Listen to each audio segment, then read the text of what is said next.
Sports Radio 810 WHB. Isn't this a sports show? So I got a haircut yesterday, 2 days ago. I also brought the beard in a little bit today. Ooh. And so this is basically, I'm just waiting for the guy that said I looked fatter on Facebook than I sound on the radio. Almost entirely. Just come back now. It was mostly fluff. Facebook commenter. This is Almost Entirely Sports with Joshua Brisco. He also called into the postgame show at one point, and he's cool. Mom, please stop bullying that guy. It's fine. Not a joke. Not a joke. Not a joke. None of what I just said was a joke. Every single syllable was a real thing. Take the show with you by listening on the Sports Radio 810 mobile app at 810WHB.com or by searching for Almost Entirely Sports wherever you get your podcasts. That was bad. I'm sorry. I'm not sorry, but it was bad. There it is. Hold on. Let me change that. That was bad. I admit it. I'm not sorry. This is Almost Entirely Sports on Sports Radio 810 WHB. It's Friday, but it doesn't really feel like it because there's just been a weird energy this week in sports. We started off on the, short work week, going back to Memorial Day on Monday. And in fact, I even have a clip of audio that we failed to get to on Wednesday Doesn't sound like us. From Monday. I've got audio from yesterday that I hadn't got to. We had some clips from today. We have things to bring you in this edition of Almost Entirely Sports. I am very glad to be here to do it with you as we prepare for, hopefully, a fun weekend. The weather has gotten downright toasty to the point that I'm honestly kind of over it already. But it is hopefully an outdoorsy weekend. We'll talk more with Mick Shaffer later on. He closes out the week with us just about every time we can get him in here. He'll join us for the 9 o'clock hour, and I'm sure I'm going to have to try to pick his brain a little more in terms of how I'm going to organize my back patio. That's sort of my weekend plans, is can I get myself a patio chair? We'll see if Mick can guide us through that at all. We'll have him on for the 9 o'clock hour, and Tucker D. Franklin of KC Sports Network, Let It Fly Media, former Almost Entirely Sports intern and president of Power Rankings. He'll join us at 8 for our first Power Rankings in a while. It's been a minute since we've had Tucker on to rank things, and we will rank things with the rank king, the president of Power Rankings, Tucker D. Franklin, Esquire. That part is, he's not actually a lawyer, but it just sounds like he probably should be. I'm Joshua Brisco. Prove that he isn't. I can't. Legally, I can't find a way. Prove it to me. I can't disprove it. He's a lawyer. Wait a second. Maybe he's not. Better call Tuck. I like that. Better call Nip Tuck. I like that less. Crossover show. That's Rudy Salazar. I'm Joshua Brisco, introducing ourselves here again today for maybe yet another new way you can interact with the show. We got fun. I told you on Wednesday, I said, look, we're hitting some bumps and we're hitting some sharp curves in the road, but we have gotten a hardware update here at Sports Radio 810 WHB recently. We have given ourselves a software update recently, and so now, if you would like to interact with the show or watch the show, you go, Josh, it's a radio show. What do you mean watch the show? Well, you can watch it on the Sports Radio 810 WHB Facebook page, Twitch page, YouTube channel, and at Sports Radio 810 on Twitter. And you might be saying, yeah, I see the links to go to the videos from the Twitter all the time. No. Oh, my sweet summer child. No. No. You can just, if you're just on Twitter, you can just click over, maybe just scroll on through and see our bright smiling faces on the 810 Twitter page as well. I also have no reason to think that we won't be able to do that just about every AES from here on out. So I'm very excited about that. Hello to the Twitter audience that might be trying to figure out if this show is for them or not. I'll try to prove to you one way or the other early on here today. I think we're going to really plant our flag, so to speak, in terms of what tonight's show is going to be. It's going to be fun. I'm actually excited for tonight's show for a variety of reasons, in large part thanks to some incredible things that have happened recently. Also to our friend Kent Swanson on Twitter, tweeting at us, begging us to have Tucker rank hard seltzers, as his brand has become inextricably linked with hard seltzers. You would never. We will have the president of Power Rankings and Kansas City's foremost hard seltzer expert, rank Power Rankings with us at 8 o'clock. Or rank hard seltzers in Power Rankings. At 8 o'clock. At 8 o'clock. That part was correct. So there's some stuff going on. We've got fun stuff. We've got stupid stuff. And we've got, OTAs going on. And you hear some interesting things from Eric Bieniemy and Steve Spagnuolo and some more of the assistant coaches as well. We also have a whole folder of sports adjacent audio that is excellent, and we'll get there very, very shortly. But I'm going to start with what I think is probably the most obvious thing here in multiple parts. I'm going to assume that you've heard some things. We'll replay some of it for you here now.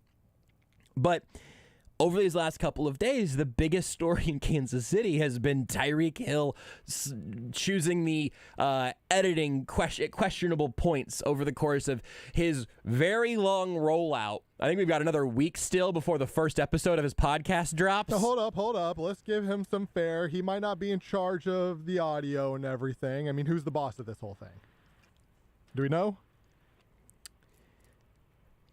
Presumably it's him. I mean, it is his. It's all independently his, so... Oh. Okay. I don't think he personally cut the clips himself, but I do think, based off of some audio that we got just a couple hours ago... I think he knew. I think he knows what he's doing. The issue here is that it's not just, hey, Tyreek Hill's trying to get himself some good download numbers for episode 1 of It Needed to Be Said, title that his clips so far have already completely disproven. None of this needed to be said. But the first clip that came out was him and Drew Rosenhaus talking, and then he has his co-host. But it starts with the main crux of it is him and Rosenhaus, his agent, obviously, talking about how they were working on a contract extension in Kansas City and wanted to stay in Kansas City and all of that. Which, point out, I believe him on that, right? I believe he ultimately, in the beginning, wanted to. In the beginning is a good way of putting that. And then, and honestly, even maybe in the end, I think if you asked him, hey, if you got your contract, if you were guaranteed what you got by the Dolphins from either the Dolphins or the Chiefs, he probably picks, well, I shouldn't say probably picks Chiefs. I think he picks the Chiefs because it's Patrick Mahomes. But my inclination is that whenever all the trade rumors started, and then he was traded like an hour later, it was just Miami and New York, and it doesn't seem like he ever actually wanted to go to New York. So the fact that it was Kansas City or Miami, pretty hard line, makes me think that Miami had a built-in advantage there for him. But yeah, I do not believe that Tyreek Hill and Drew Rosenhaus went to Brett Veach at the beginning of the offseason and said, we want out. It was the result of where the contract negotiation stalled. So that's one thing. But then in the second half of that initial clip, which again I'm going to assume you've heard, I'm not going to play it for the 57th time. Rudy, I will warn you now. I do want to play the clip from yesterday with Andy Reid and our own Todd Lebo, and I'll give you a quick thought on that, and then we'll move on to the new stuff too.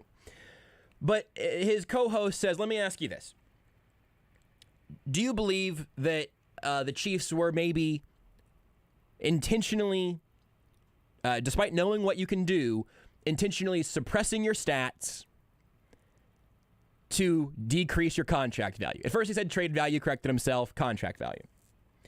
And then Tyreek goes like, man, and then it ends. Now look, I'm going to tell you what I think is on the other side of that clip, which is so dumb because I'm not sure that we have gone through the surveillance of presidential assassinations quite as hard as we've gone through this particular footage, but such is life in late May, early June. What else are we going to talk about? The Royals? Nope. We're going to talk more NBA and NHL than we're going to talk about Royals baseball. We talked a lot of Royals on Wednesday, and that's good enough for now. Yep. Our once-a-week therapy sessions. We get it out. I feel better. And I'll feel worse on Monday. Wednesday was a little bit longer because we hadn't had a show in 2 weeks. So right. we doubled down on our therapy. And I'm good till next week. Exactly. Monday, no promises.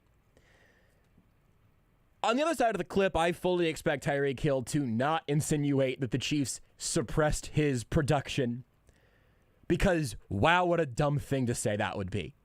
It's a silly question. I don't know his co-host. He's not a, established interviewer, media personality or whatever. And look, man, that's fine. Making podcasts with your friends is how I started doing this. I'm not throwing shade on the, lack of professionalism or whatever. It's fine. It's a podcast. I get it. I do think that Tyreek Hill going for the all-pro jersey under the suit jacket is a really bold fashion choice, and I respect that. But for a second, I thought you were going to judge him, and I was going to have to chime in. Like, Josh, are you sure? I know who I am. But I don't think that was even a thought in anyone's mind, except for the co-host here. But the issue is that by the way it was edited, that's the cliffhanger. He was on a Hall of Fame track. I mean, is still, but was on a Hall of Fame track in Kansas City because of Andy Reid and the Chiefs offense, and then Patrick Mahomes and the Chiefs offense. Through some not great times to publicly be Tyreek Hill, by the way. Whatever. The tenor of all of this has been really weird to me. And I don't know if there was some fraying in that relationship whenever it got kind of messy at the end. I don't know if this is just the first time we've heard Tyreek Hill not be filtered by the Chiefs. I mean, we did not get a lot of public speaking opportunities from Tyreek Hill in Kansas City. He might have already talked more in Miami than he's talked in his entire time in Kansas City. That's probably an exaggeration, but if you don't include post-game podium sessions, it might legitimately not be. So that all goes down, and then yesterday, the Andy Reid's part of the press conferences is nearing the end, and I'll save my editorializing for 30 seconds. But our own Todd Lebo asked Andy Reid about that. You can hear the phrasing in the question. In fact, Rudy, will you do me a favor and pause it before Andy Reid's answer begins? Yeah, I can try that. Let's see if we can do it. If it's a little sloppy, it's okay. I just thought of doing it this way, but let's do it. Here is Lebo's question to Andy Reid. Coach, I hate to ask you something I'm not sure if you know about. Tyreek Hill, we got this podcast coming out. They dropped a teaser for it yesterday. It's tough to discern exactly where this is going to go with the podcast, but it seemed to be an intimation that perhaps he was suppressed here, play calling wise. Are you aware? Have you seen that clip? What do you think? If you haven't heard this clip yet, what do you think is about to follow? Because I'll tell you what I think, even hearing it for the 10th time. Andy Reid's not going to say that's dumb about what Tyreek or his co-host said or didn't say or whatever. Andy Reid would never say that somebody said something dumb. Never. No, definitely not. Can't wait to hear the other half of this clip. But man, I haven't heard it yet. I hear that question again. And unless you legitimately don't want to hear what Andy Reid thinks about the one piece of Chiefs news that's happened in the last 2 weeks, where his number one receiver, who in his time in Kansas City, has this just, again, Tyreek Hill did not say, I was suppressed in Kansas City. I bet when the full podcast comes out, he will say something directly to the opposite. I have more proof of that here coming in like 2 minutes. I'm pretty confident that answer is going to honestly be a pretty boring answer. Yes. In terms of how it's cut, and we're all going to be like, It's a sexy teaser and a boring thing within context. That's my guess. Absolutely. Which is what made probably going to praise the Chiefs. Which is what made this answer from Andy Reid so bleeping weird. I haven't, but you're good at asking those questions. You know, you shock jock. You know, that's a pretty dumb question, but that's all right. We'll go on to another one. Let's go, man. Especially if you know I haven't heard it. I mean, that's not. Well, I didn't know if you had. Yeah, it was yesterday. Yeah, whatever. Andy Reid was aware of this video because the Chiefs PR staff is pretty good at their jobs. Sometimes we're, on opposite. That's the conflict is media versus PR or whatever. There's a part of that, I suppose. I personally have never had any. I don't think I've had anything terribly wild. So I like and respect the Chiefs PR people that I know. And they're good enough at their jobs to know that Andy Reid should be aware of that because someone was going to ask him about it. It happened to be Lebo, which, as I was hearing it live, I thought, it's good that Lebo's the one asking this because Lebo's bona fides here are very well established. He asked it way more gently than I think he even needed to. And also, let me be clear, also on one more thing. Lebo doesn't need me or any of us to, leap to his honor. And so I'm not intending to cape up for my friend and coworker and colleague and all of that. But I do find it really weird that I believe now, actually, in my heart, that the only person on planet Earth that has an active disdain for Todd Lebo happens to be Andy Reid. And that is a weird realization. And in this case, I just think Andy Reid comes off terribly. I think he sounds foolish. I think he's dismissive and snippy in that clip in a way that was totally unnecessary. And it jumps out to you in this clip, or at least jumped out to me yesterday, because we don't get that from him publicly terribly often. We do get it occasionally, and frankly, it's strange to me that he's been out of Philadelphia for a while. Maybe that's the strange thing. Like, this is, man, there are some borderline unfair questions that could be asked to Andy Reid on a regular basis in unhelpful and not terribly fair ways. During the NFL season, he gets asked at least one dumb question every week, right? Where he's talking multiple times. Yeah. But there are repetitive questions or uninteresting questions or whatever. And I'm telling you, I am sure there's something, God knows, around Tyreek Hill there could be unfair questions and unfair framing in terms of a question being asked of Andy Reid. That's not what you just heard. And again, look, if Andy Reid's pissed about Tyreek Hill leaving Kansas City and immediately trying to throw these like fake smoke grenades back in our general direction because he's got a platform now that he's trying to build up, man, that's fine. I'd love to hear Andy Reid say that he's not happy about what Tyreek Hill's saying once he left. But this isn't freaking Lebo's fault. Are you kidding me? I was surprised it took that long for somebody to ask him about it. I would have put money on that being one of the first 3 questions of the presser. And I'm sure there's some built-up frustrations because it's back-to-back weeks now, right? LaShawn McCoy was last week, or was it 2 weeks ago, right? Yeah, So and Lebo asked about LaShawn McCoy as well. Yeah, because that's part of his job. Yeah. That's a question that someone should ask. And if Lebo's standing back there and nobody's asked it for 15 minutes, somebody should. And I can totally understand if you're Andy Reid being frustrated why you've had 2 former players. Directly go after not you, but your offensive coordinator. Yeah. And then Tyreek, who indirectly, directly, smoke through that smoke grenade, so we don't really fully know what. He's not there. even. I don't think there are even fireworks from Tyreek Hill. It's just one of those smoke bombs. Yeah, but it's like, hey, coach, there's that smoke bomb over there, your former player that you just traded away, just lit off. Do you have any thoughts about it? And goes, that's dumb. Why would I have thoughts about that? Maybe I haven't even seen that smoke bomb. It's like, sir, you smell like smoke. you just walk through it. It's red smoke, and you're covered in red smoke right now. It's right there next to you. But coach, just look over here. I have it on my phone. You want to see it? It's totally fair to be frustrated from that because right. Yeah. Andy Reid does. Yeah, just be frustrated at the right people, though. But exactly. Just be frustrated in the right direction. Exactly. Or express what you think at all. Shock jock. Shock jock is so dumb. Shock jock you can use shock jock to plenty of people in plenty of directions, but God, like, just be right. That's the thing. Look, man. The shock jock dumb question, you can just play it out man, it was given to him on a silver platter just to be like, I haven't seen it yet. I got nothing to say. I haven't seen it. Or just say something nice about Tyreek Hill and you can slide past and say, all right, you know what, you tried. Sure, fine. Or you know what he loves? The line he loves? I'm just here to talk about the guys that are out there on that field, right? Whatever. Yeah. Again, you can sidestep it if you don't want to actually address it, but to address it by calling it a dumb question where again, and one of the things that Andrew did directly respond to there is, well, especially if you don't know if I've seen it, Lebo could have just said, Coach, I know you've seen this video, because it would have, I'm pretty confident would have been right, or at least aware of it. So, look, man, I mean, you can take this however personally you do or don't want. Whatever. Lebo's sleeping just fine. Maybe now because he's old. Get it? It's an old joke. Got a little serious in here for a second. He's probably watching cricket. Has he told you about how he found a cricket channel, I think, on his YouTube TV? No, and frankly, I don't want to go down that rabbit hole right now. He's very much into cricket. I'm thrilled that he has found his love with cricket. I just did not know that. Or was. Maybe he's moved on from the cricket phase of his life. I don't know. Lebo doesn't need any of us to leap to his defense. He doesn't need you to suddenly start disliking Andy Reid. I'm not telling you to suddenly. Whatever, man.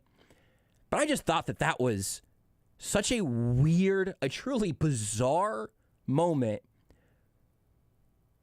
that got weirdly personal and so snippy. I just thought it was a bad look. I mean, I don't know. I expect literally nothing to come from any of that. I just think it's a bad look for a guy that doesn't end up making his own bad looks in public like that very often. Yeah, generally very likable. And I think still a good person, just did a dumb thing. It just handled it like somebody who hasn't had 1,000 press conferences over his coaching career. Made it all the more surprising.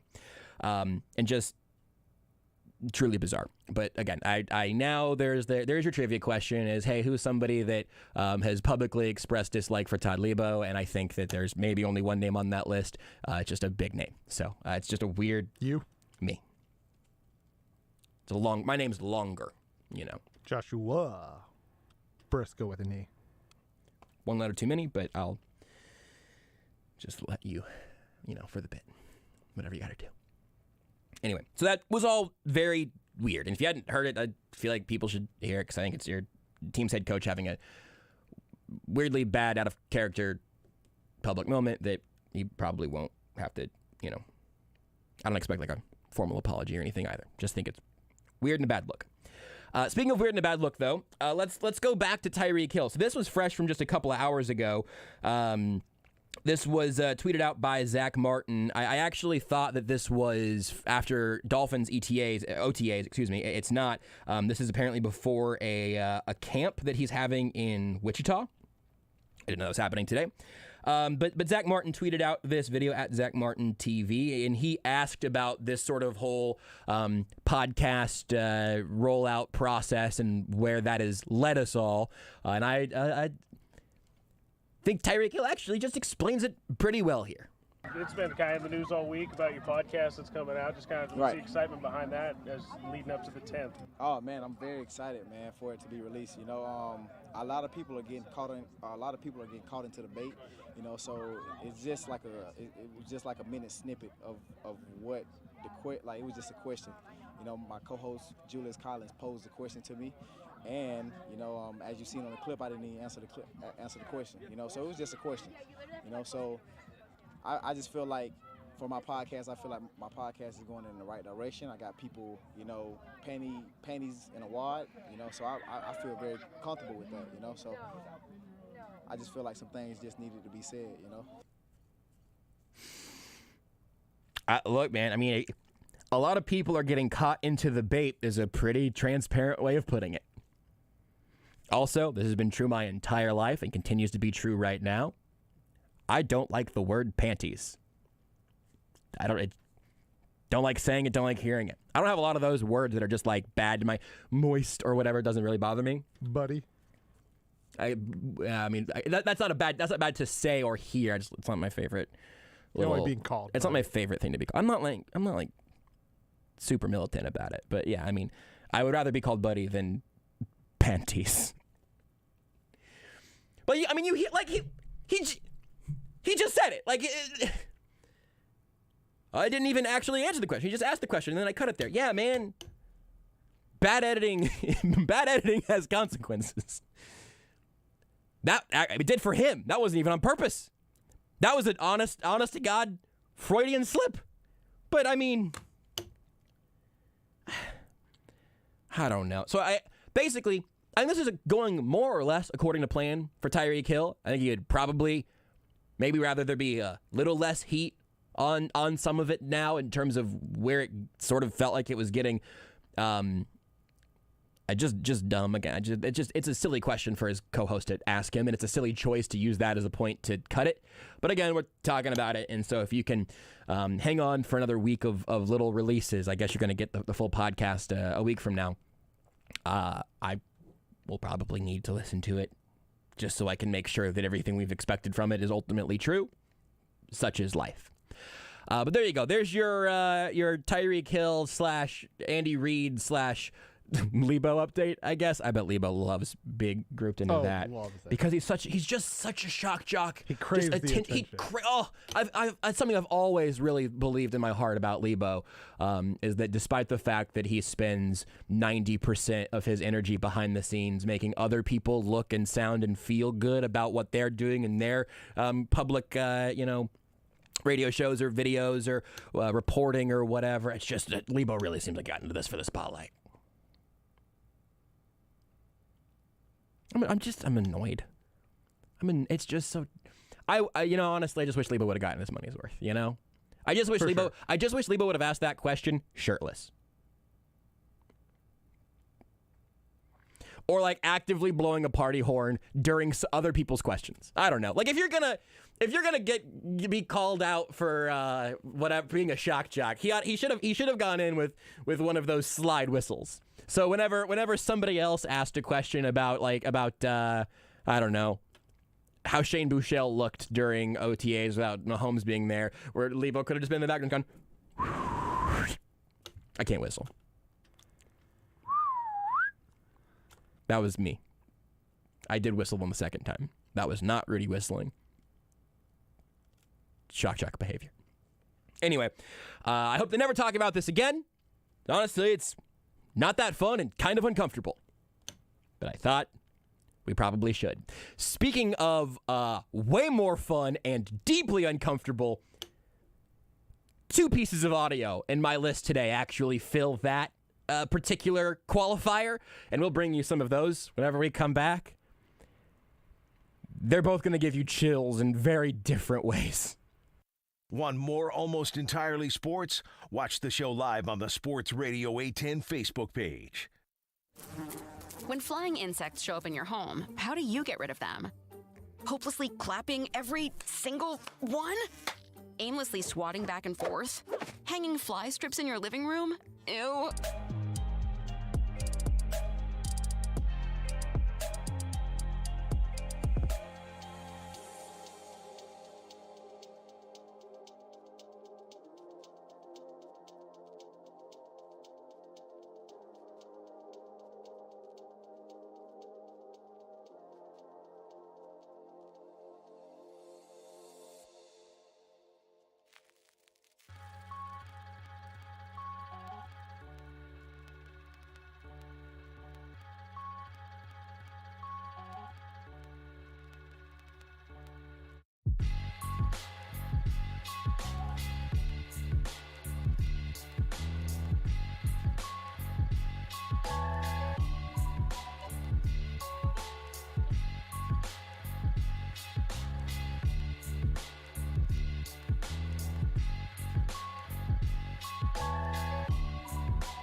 You're listening to Almost Entirely Sports. One other thing that happened that I think is great. I tweeted during the game, Marcus Peters isn't worth it and Tyreek Hill is the number 1 receiver, and I've never actually watched a football game as a tweet. Gibby responded on Twitter, seeing your sarcasm and retweets reminds me why I quit following. Just enjoy the ride without stirring up bleep. I say this, and I tweeted this back to Gibby, with genuinely no spite whatsoever. But if you don't like sarcastic Chiefs tweets, you probably have found the wrong Twitter account. With Joshua Brisco. That's my whole brand! Stirring up bleep is my favorite! On Sports Radio 810 WHB. Quick housekeeping note here. Again, we're streaming now on Twitch and Twitter and Facebook and YouTube. Twitter's the new one. Appreciate Ice Pyro and S Wallaby for heading up the AES Discord, by the way. It was something that we talked about for, years now. We've talked about it for years. And every time it's come up, I've either told Beards, RIP, or Rudy, although Beards does have Discord in the afterlife. So if you want to communicate with him, easier than a Ouija board. I say that is the futuristic Ouija board. Absolutely. We're modern day. We're not in the future. We're the present. The modern day Ouija board. But every time I would either one of you guys would mention it as potentially a good thing. I'd be like, oh yeah, I need to do that. Which is another thing to do though, and so I never did it. Understandable. I never actually did it. I'm a busy boy, and every time I've got 4 seconds to not have to build a new channel of some sort, I've apparently not done that. So Ice Pyro and S Wallaby did it for us, and they responded. Ice Pyro tweeted it. I just retweeted it as well at JB Brisco. You can grab it there, or in the reply to the video on Twitter at Sports Radio 810. You can see it in the replies if you want to join in on the Discord. I have no idea what we're going to use with it yet, but I did see that one of the first rules was no self-promotion as like a Discord, I think, base rule, and I'm going to break that one and see if they have the guts to ban me. I think you're allowed to be the one. I don't know. To self-promote a little bit. I'm not looking for special treatment. But only AES stuff, If it's any of the, if it's like, if I put an Arrowhead Report story in there, I get kicked. Or I'm going to be on Sunday Sound Off. Which I am this Sunday on KSHB 41. So thanks, Rudy, for that. And you can promote that here. This is a safe place. We're going to promote Mick later, right? We're promoting both 41 and KCSN later, right? This is a safe space. Discord, though. Also, they have the some custom straight to jail. Right to jail. The emojis they have in the Discord. There's the phrase "It's fine," which is very Beardsy. There's a little Mahomes Salt Bay, Mahomes diving, Fire Elmo, disappointed Seth. That's me taking a picture of Anthony Sherman from behind. Beards' Funko Pop in some form that I can't see on the very small version here. And then Wilford Brimley and the word diabetes. So, love our AES holes, I believe. Appreciate y'all. Thanks. Cathalis makes a great point, though. We will allow Alex's mom to self-promote in the Discord if she wants to. Yes. I will promote Alex Mom's books. If you didn't see, also I tweeted out today, I got a text from Alec. Just no other context. It just said, my mother wants to know your address. Also, hold on, just so everybody can pick this. I'm not going to be able to scroll the way through. I'm going to lose the whole segment if I do this, but Alex's mom is on Twitter. And as we figured out, Alec Lewis's mom, Alec covers the Royals for The Athletic. We found out on Wednesday, Alec's mom has written cookbooks, including one that has 400 different types of sandwiches, where my copy is in the mail from eBay. So I'm hoping that lands. I felt bad buying a used copy because that doesn't directly, go to the author, presumably. So I'm thinking that I might. I have no idea what my address is going to be used for. I'm only a little worried. I'm not worried at all. I can't wait. But at some point, I think we just start a Venmo, start a GoFundMe or something, for Alec's mom. Maybe we kickstart her next book. I don't know. I would recommend that everyone follow her on Twitter, and maybe unfollow Alec just so we can kind of even out those scales. She's doing fine without us though. She has. I am going to find this now. I've gotten almost here. She's at Allison Lewis, only one L, and has over 8,000 followers. I don't know what you would possibly be waiting for. Where's Alec at? I think he's got pretty good following from all these. He had 21.8 thousand. It's a bit higher than I would have thought, but go Alec. Tell you what, I'm not saying that Alec should have 20,000 fewer followers. I'm saying Alec's mom should have 20,000 more. Yes. That's all I'm saying. I promised you some of the audio from this week that, man, there's some great bleep. Let's go back to Monday here. This is the one entitled He Did It Again, Rudy.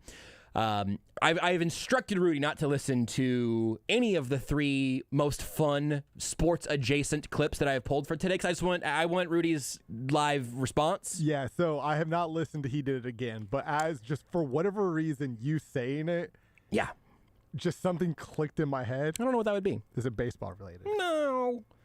Is it potentially New York related? No. Am I legitimately wrong here? Wait, what was your second question? That's my microphone, right? There we go. We're good. Yeah, like New York baseball related. No.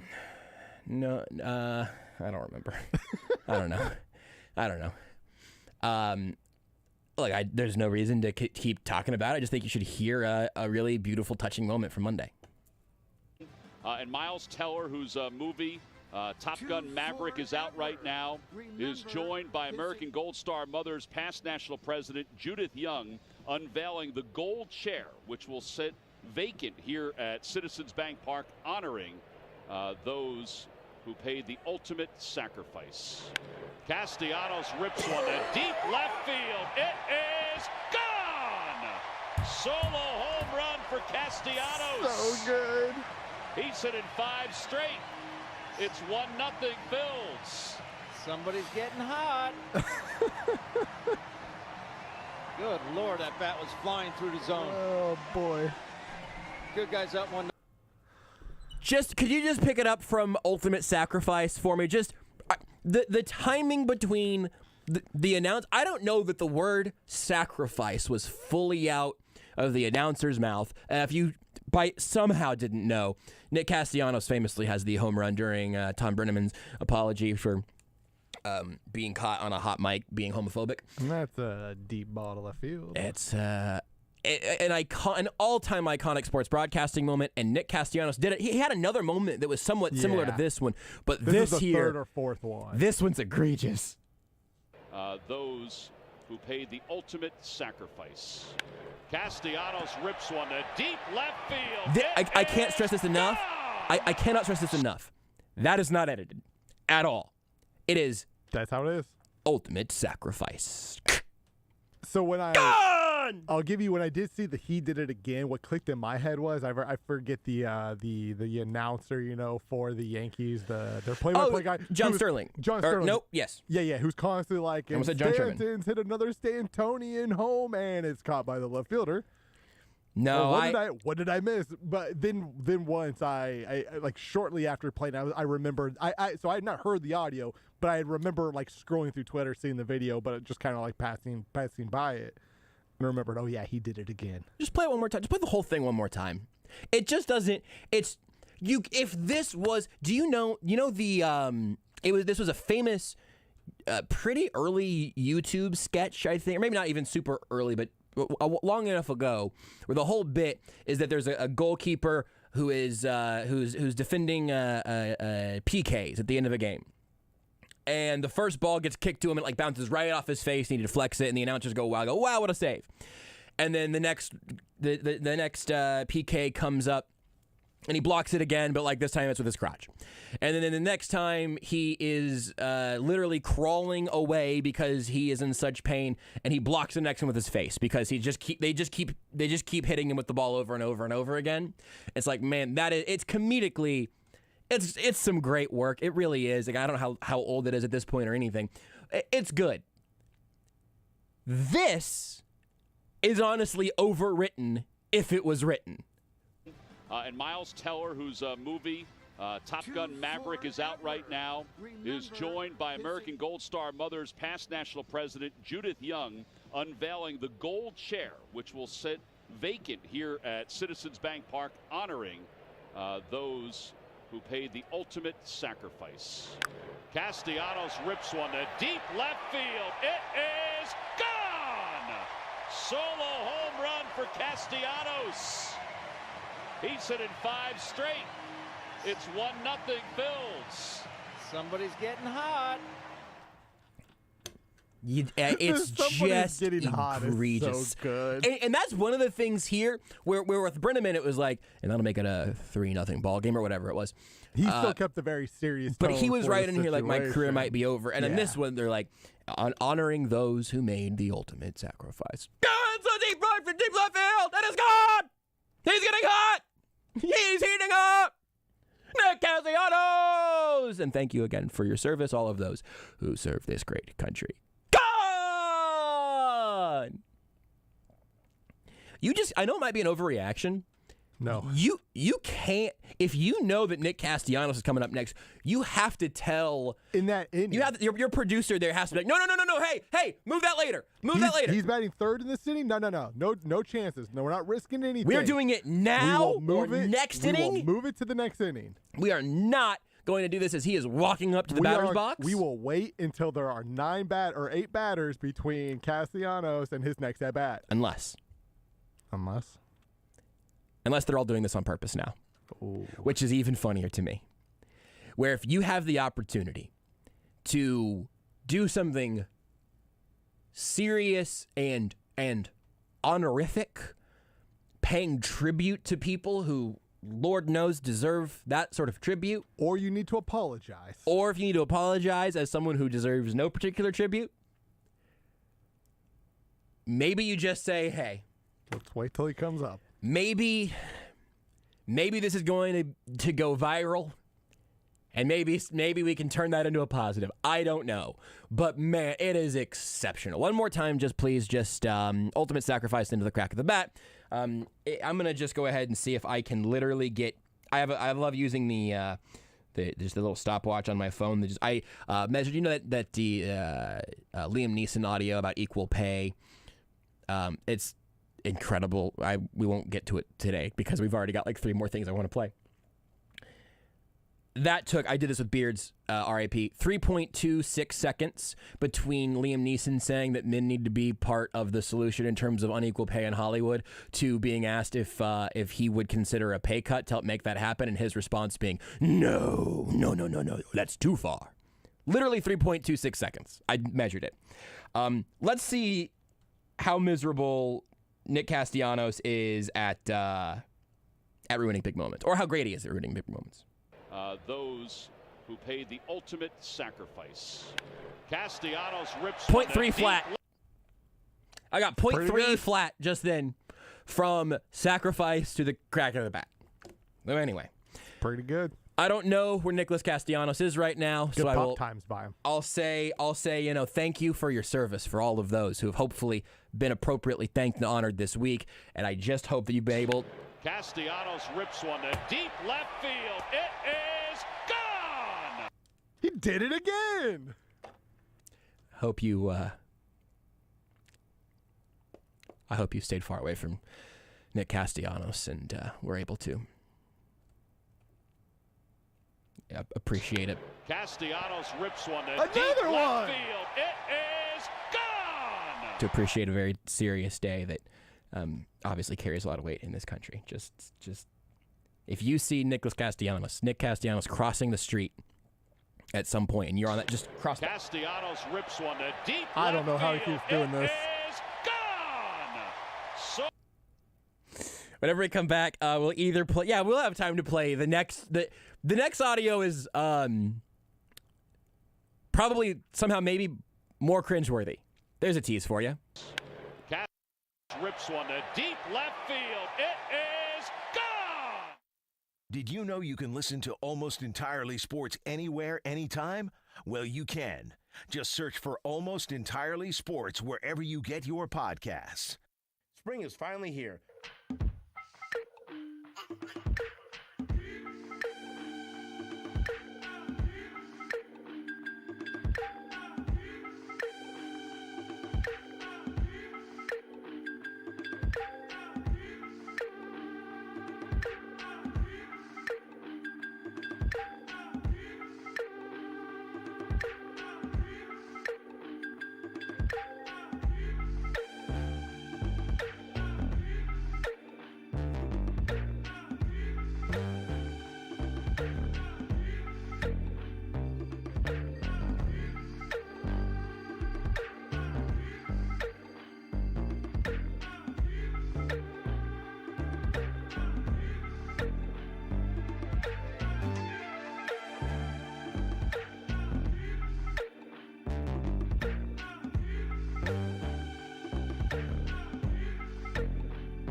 This is Almost Entirely Sports with Joshua Brisco. A genuinely emotional, touching moment completely undercut by the sloppy way we got there. On Sports Radio 810 WHB.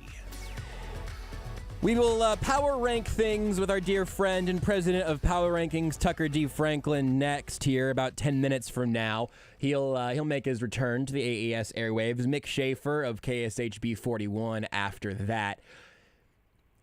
I think the common theme of this first hour is a little bit of schadenfreude and a little bit of cringe, and it will only continue here. The other audio for the rest of the day is not nearly as cringy. The show still might be, but the audio isn't.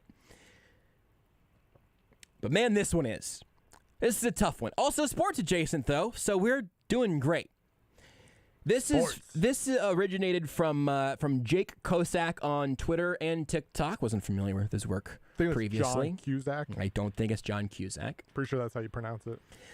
And I don't know where he was doing all of this, but he was wearing a Yankees jersey and talking to a couple of Yankees fans. There's a guy and a girl, mid-20s probably. They're clearly together. That will come up in the context of this clip. We're together. I actually don't. I don't know how the clip goes. You don't even know what happens. You don't even know what happens yet. You're trying to spoil things you haven't heard yet. It's a loving couple together here. The first voice you'll hear is the host. He asks a question.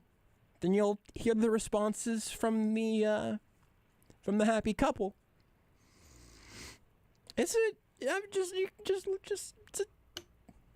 Prepare yourself. If the Yankees were going to win a World Series, but you had to give each other a hall pass, would you do it? Absolutely. Yeah. Okay, why do you have to hesitate? Who does she have to? You can pick anyone who you want. Who would you pick? Anyone in the world? My ex-boyfriend. Oh my God. Who would you pick? You. Aw. I'm sorry. Why the ex-boyfriend? We're gonna fight about this. Why the ex-boyfriend? He's gone. You can tell me. He was a good lover. Okay. Wow. Did everyone else assume the fetal position? When he said you, by the way, that was not to the host. That was to the girlfriend, who just explained that she would use her hall pass on her ex-boyfriend, and then he walked away. And God, I hope he walked into the nearest taxi or Uber or boat or train or plane or automobile and just left. She had a choice of anybody in the whole world. Anybody. Which he sounded really excited about the prospects of, by the way. And she said, the ex-boyfriend. My ex-boyfriend. Which, to his credit, here's what I will say. In that moment, when she says ex-boyfriend, you didn't have to do the guilt trip and say you, right? Like, if she picks literally anybody else, then you also play along with anybody else. But in that moment, she has picked the ex-boyfriend. You are hurt. You have to double down on. You have to go back at her, and that is. I mean, I'm down with that. Or maybe you also say her ex. If you see, I was hoping that it was going to end with him saying your sister or something like that. That's right? better. I don't know if she has a sister. Don't know who these people That's are. pretty good though too. Your mom, your sister, something. Yeah, somebody in your family. That's pretty good. Just return fire. But you could tell it was going to be bad because she answers his question first with a lot more enthusiasm, and then the boyfriend answers. Let's play the beginning again. He answers after he realizes that there's apparently a right answer because she was very excited to say yes to this. Just go ahead and. Well, it was for a title, to be fair. Yeah, sure. And the Yankees don't have. If the Yankees were going to win a World Series, but you had to give each other a hall pass, would you do it? Absolutely. Yeah. Okay, why do you have to hesitate? Does she have to? Absolutely. My favorite thing about this. So here's a running theory, is that she heard the hesitation and was like, oh no. My man cannot hesitate. My man needs to be willing to do anything for the Yankees to win a World Series. So now, pinstripes. I'm gonna hurt him. That's my new running theory. That she is basically, a Hall of Fame batter, right? Stepping in the plate, 0.3 seconds to identify the pitch and can hit that ball right over the right field fence. And she was just like, I got 0.3 seconds. She analyzed the whole situation. Like, this is how I hurt him. Because I need my man to do anything for a Yankees World Series title. She absolutely sent that straight away to right field, and it sounds like her ex-boyfriend, unlike Yankee Stadium, does not have a short porch. Castellanos rips one to deep left field. It is gone! What do you think is the more extreme emotion right now? The negative emotions of that boyfriend. I was going to say current boyfriend, but that's a tough one to bounce back from. Here's it's what tough. I'll say. I think what I'm trying to spoil without having heard it, I think I might be right. I think you might be. So what's a more severe emotion right now? The negative one on current boyfriend or the positive one on ex-boyfriend? Because he knows who he is. Yeah. The rest of the world doesn't know who he is, but he knows who he is. And she just went viral talking about that he was such a good lover that she was ready to throw it all away. Now, the Yankee element, I think, stopped mattering about 7 seconds into that clip. Yeah. Yankees are no longer a significant part of this conversation, friends. Nope. He obviously, the ex has the trouble, obviously, of people who aren't a part of that group who know they dated. Right, he can't just go around telling people. But man, that confidence boost when you're just scrolling through Twitter and you're like, oh, hey, I know that's my ex. That's weird. I'm gonna watch this video. And you're just like, all right. There's a number of gifts there. You just feel good. And even though that number of people who might know who you are is small, you know. And that will carry you for so long. I bet she has no reason to lie there. I mean, she does, but she didn't. Guarantee it. Within the next month, this man is going to get like a big promotion at work because his self-confidence is so high. His work is just, he is going to be, from now to the rest of his life, he will live the best life he possibly could. Probably with her. It's clear she's a little bit hung up.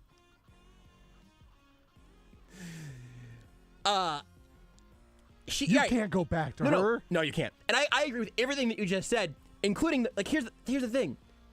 There's no reason for her to lie about how good of a lover her ex-boyfriend was to a stranger with a camera and a microphone with her current boyfriend standing there. Right there. So if you're the ex-boyfriend right now, the cards were stacked against you. And you made it happen. I'm sorry, man. If you're the current boyfriend, you just got to move on with your life, man. You just do. It'll get better. Yes. You'll be okay. But man, you got to just move on with your life. Hey, if you're the current guy, root for the Mets. Congratulations. Because you just found out who wasn't the one for you. I hope she lives a happy life. I have no beef with this woman. But if you are that guy, she's thinking about some other things. You're listening to Almost Entirely Sports with Joshua Brisco on Sports Radio 810 WHB. A new Buick or GMC has a 90-day money-back guarantee at Robert Brogdon's Olathe Buick GMC. Shop their selection with a special allocation of the redesigned 2022 GMC Sierra 1500. All power, all luxury, and the coolest tailgate on the planet. And with the 90-day money-back guarantee, it's a Brogdon Best Buy. Visit robertbrogdon.com or find them at I-35 in Santa Fe and Olathe. GMC, we are professional grade. Customer must register vehicle. See dealer for details. Helzberg Diamonds presents the guy who found the perfect ring. Jake needed an engagement ring, so he did his research, asked his fiance's best friends for advice. She wants emerald cut. Definitely. And he went to Helzberg Diamonds. Jake knew that Helzberg's been in business for over 100 years. That means quality. And with their price match guarantee, he'd get a great deal. And she'd get the ring she's always wanted. Way to go, Jake. So be like Jake. Find the ring of her dreams at a Helzberg Diamonds near you or at helzberg.com. With no fees or minimums and no overdraft fees, banking with Capital One is the easiest decision in the history of decisions. Even easier than choosing Charles Barkley in a pickup game. We'll take Barkley. Ha! First pick. Sorry, kids. Yep, even easier than that. With no fees or minimums and no overdraft fees, is it even a decision? Okay, here's the plan. Pass me the ball every time. This is banking reimagined. What's in your wallet? Terms apply. See CapitalOne.com/bank for details. Capital One N.A. member FDIC. Kansas City's hometown sports station, Sports Radio 810 WHB. We reached out to the Chiefs and we said, hey, we want to keep it going. Tyreek wanted to be there. Tyreek wanted to be in Kansas City. Say that again. Tyreek wanted to be in KC. Wanted to be in Kansas City. Wanted to be in KC. When you want the latest on your favorite teams, tune into your hometown radio station, Sports Radio 810 WHB. At 19 months old, Melina was diagnosed with Ewing sarcoma, leaving her paralyzed. She courageously endured chemotherapy, radiation, countless blood transfusions, and physical therapy. Today, Melina is a thriving, vibrant 8-year-old. With your support, Hy-Vee and Alex's Lemonade Stand Foundation are funding research and programs to help children like Melina. Please donate to Midwest Lemonade Days at any Kansas City area Hy-Vee now through June 5th. Together, we can fight childhood cancer, one cup at a time. The NBA Finals continue on ESPN Radio. Horford at the cup, scored and won. Emblematic of a fourth quarter domination by the Celtics. The Boston Celtics storm into San Francisco and capture a huge Game 1 win on the road. Now the Warriors face a critical Game 2. It's a different feeling. Obviously, you go into Game 2 with more of a sense of desperation. The NBA Finals are on. Sports Radio 810, WHB. Kansas City's hometown sports station. Sports Radio 810, WHB, Kansas City. This is SportsCenter. I'm Ed Benkin. The Tampa Bay Lightning and New York Rangers are through one period of Game 2 at Madison Square Garden in the Eastern Conference Finals. The Lightning struck first, but the Rangers struck back with 2 unanswered. After one, the Rangers lead the Lightning by a count of 2-1. New York trying to go up 2-0 in this series. Tampa trying to even it up before the series shifts to Florida coming up on Sunday, but it is the Rangers with a 2-1 lead after one period at Madison Square Garden. The Western Conference Finals resume tomorrow night in Edmonton with the Avalanche holding a 2-0 series lead over Connor McDavid and the Oilers. To baseball, where Joe Girardi is out as Phillies manager. Girardi was fired today with the team struggling at 22-29. Bench coach Rob Thompson takes over for the remainder of the season, and so far it seems to have sparked the Phillies, who are up 9-0 over the Angels as they play in the 6th inning. Also in baseball tonight, the Padres lead the Brewers 2-0. Milwaukee trying to stay 2.5 ahead of the Cardinals, who pounded the Cubs today 14-5. The Yankees are blowing out the Tigers 12-0. Twins doubling up the Blue Jays in the 6th inning by a count of 6-3. The NBA Finals resume on Sunday with Game 2 between the Celtics and Warriors. Boston up 1-0 after its comeback win. Former player Quentin Richardson says Game 2 is a must-win for Golden State. I definitely think it's a must-win for them, but I think what we talked about earlier, man, they need contribution from the others. I mean, I think if they get, if they get the others and some of the other guys are scoring some points, you can't pay as much attention and focus on Steph. And I think that was pretty much kind of what cooled him down. Game 2 will tip off Sunday night in San Francisco at 8 Eastern. The game will be on ABC and also coverage on ESPN Radio. Keyshawn, J. Will, and Max. I never felt like Tua was that guy. The guy at the number 2 spot is Teddy Bridgewater, who actually is throwing the ball better at OTAs. Get more from the guys Monday morning at 6 Eastern on ESPN Radio and on ESPN2.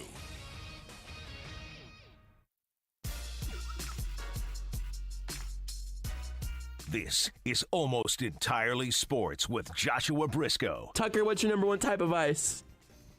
Vanilla. On Sports Radio 810, WHB.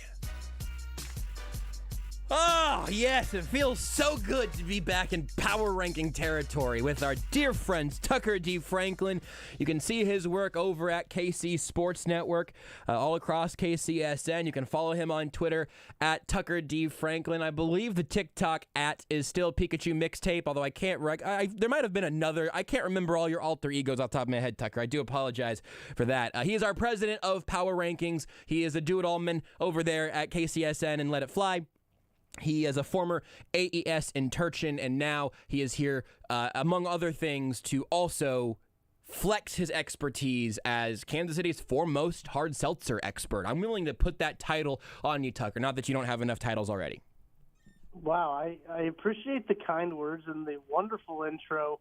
Pikachu Mixtape is right. You nailed that one. That's the only one that's different from Tucker D. Franklin. Because I first started off thinking I really don't want people to find these TikToks, but people have found them and they love them, and I'm just here to give back. Really, that's what I'm here for. I'm just giving it back to the people. It's look, you see that you saw that the people needed something from you, and you're all about giving back to this beautiful community. And if that means chugging a hard seltzer you've never had before, and then belching and then ranking it, there was a void, and you filled it. So just tremendous content all the way around there. Is there anything else that people should know before we dive right into the power rankings? We're going to try to get through 4 here in this segment today. So I don't know if there's anything else other than making sure that, of course, people are aware of your hard seltzer work that people should know about. No, that's really it. Other than my work at KCSN with all the podcasts and doing actual content based around the sports teams in Kansas City. Yeah. Other than that, fine. Other than that, the seltzers, and I've started a new series on TikTok where I do the Weddle and I record myself doing it. Love that. I haven't seen that yet. Yeah. I'm not a recreational TikTok user very often, but I am hoping to become one. It's like any good addiction, you got to start small and work your way up. So that's. I would disagree. Any good addiction, you just dive right in, deep in ASAP. See what happens. You just gotta absorb it all as quick as possible. You know what? I have one legit, real, serious question for you, Tucker, and then there'll be no more. As somebody who is right now professionally producing podcasts, including producing teasers for things, video and audio content, how have you consumed the week-and-a-half long Tyreek Hill podcast rollout and everything that has followed that? From the rollout teaser perspective, because you actually are immensely qualified to do this. Yeah, no, I tweeted out immediately when it happened. I think I quote tweeted it and said, I'd like to personally thank Tyreek Hill for the month's worth of content in the middle of June to giving us. Yep. Because it was starting to get pretty rough there, coming up with content to talk about. We're just I guess we're going to talk about the match. I guess that's what we're going to talk about. And then he gave us this gift of not answering a question that everybody thought he answered by saying a syllable. But I will say this, as a person who is well entrenched in this game, it was textbook, beautifully done by his editing committee. Great question asked by his co-host. Those are one of the questions that you star at the beginning of the podcast. Okay, this one could get people riled up. This is the one that, when you get the rundown for the show, you're looking at it and thinking, this would be a good tease. This could be a good one here. And they executed it to perfection. They even had Drew Rosenhaus driving his car while he was on the podcast. He couldn't take enough time to pull over. And if you've heard the most recent one, it sounds like he has his kids in the back seat. He does.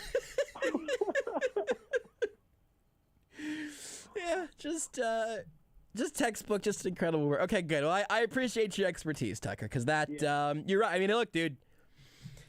It worked. I don't know what worked really means in this particular case, but we're talking about it, and I know that we still have another week before that first episode actually comes out, apparently, so I'm aware. Listen to this. I cut a pretty mean teaser myself. People aren't talking about this enough, I don't think.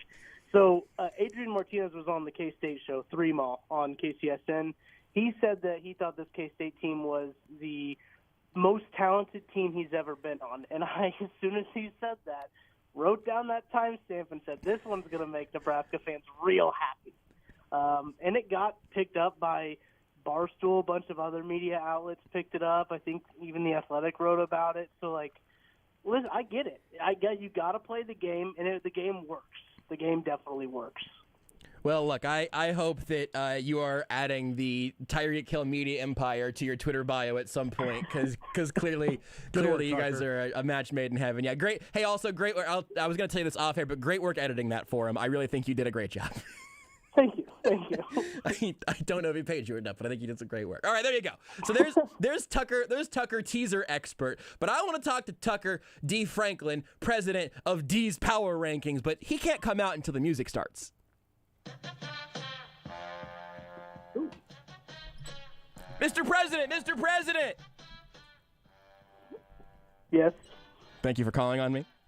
Mr. President, we have 4 categories for you here today. Our 4 categories are, of course, hard seltzers, because that's what the people are here for.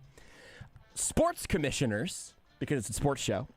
Summer activities, because it's summer. And numbers between 1 and 5. We rank our top 5s. We each kind of go around in a circle, or in this case, maybe it's a little triangle. We'll each go from 5 to 1, and then hopefully we'll give some really important information to the people. My inclination would be to say, let's save those seltzers for the end and make people really wait for that good bleep. Yes, I agree. Okay, well, with that being said, where should we kick off, Mr. President? You know what? Let's get this one. Let's start with give a good one to start off. Let's go 1 through 5. I think we should rank our should not do that. Rank our favorite numbers 1 to 5.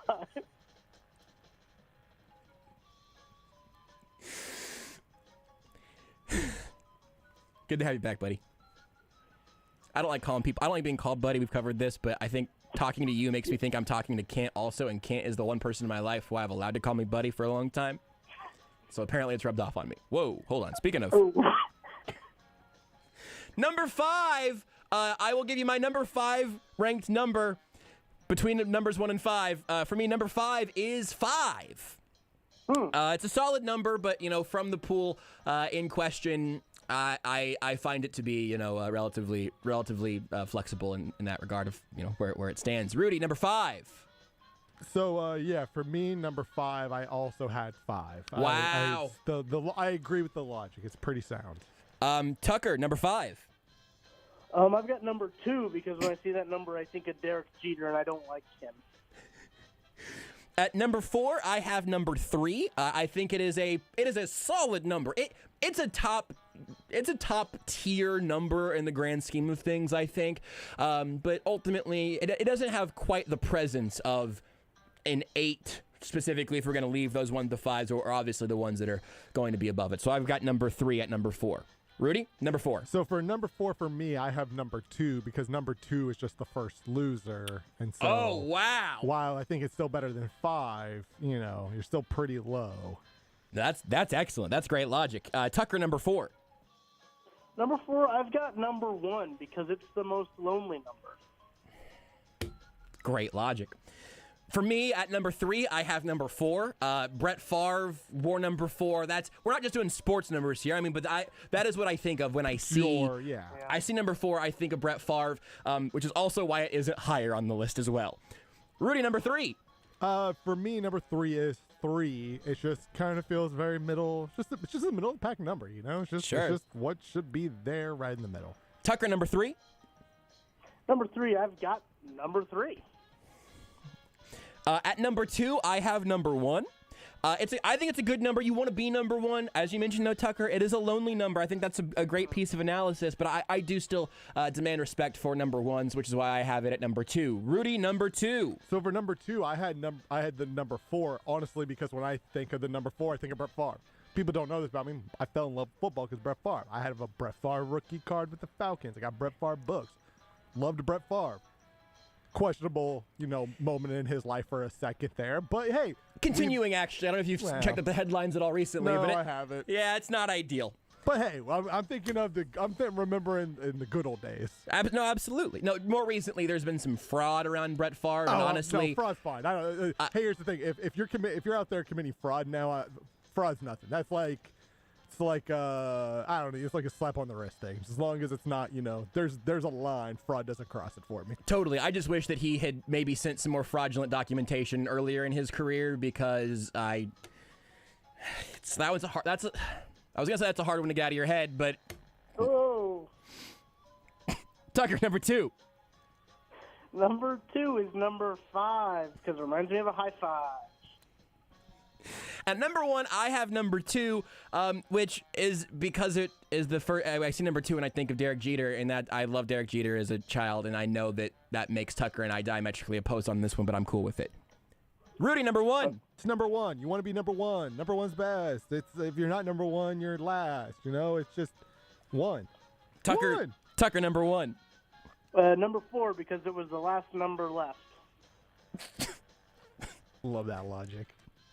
Let's rank sports commissioners. I'll say Tucker. Why don't you give me your number 5 sports commissioner? Oh gosh, I gotta go with Paul Rabble of the Professional Lacrosse League. Dude's killing it right now. Crushing it, man. They're all over social media. That's a great poll. Yep. I want to say real quick, for me, others receiving votes, I just want to go ahead and make the point that for me, last on my list, not 5th, but last on my list is Rob Manfred. Number 5 for me, Gary Bettman. Sports on TV right now, so that seems good, but nobody seems to like it particularly much. Rudy, number 5. For me, number 5, I have Jessica Berman. She is the very recently appointed commissioner of the NWSL. Only number 5 just because I just want to see her do it for more than 2 months. She's only been a commissioner for like 2 months. Hey, you know what? Do it in the playoffs. I just want to see, not even that, right? I just want to see some experience, right? You know? That's great. There's a lot of room for growth, but she deserves to be on this list. Actually came over from I can't remember if it's the National Lacrosse League or Premier Lacrosse League. She came over from lacrosse. She was an executive lacrosse, commissioner of the NWSL. NWSL's growing, so go Jessica Berman. Tucker, number 4. Number 4, I've got Adam Silver. That looks like Megamind. For me, number 4, I've got Don Garber of the MLS. Again, just a positive trajectory, certainly for the sport.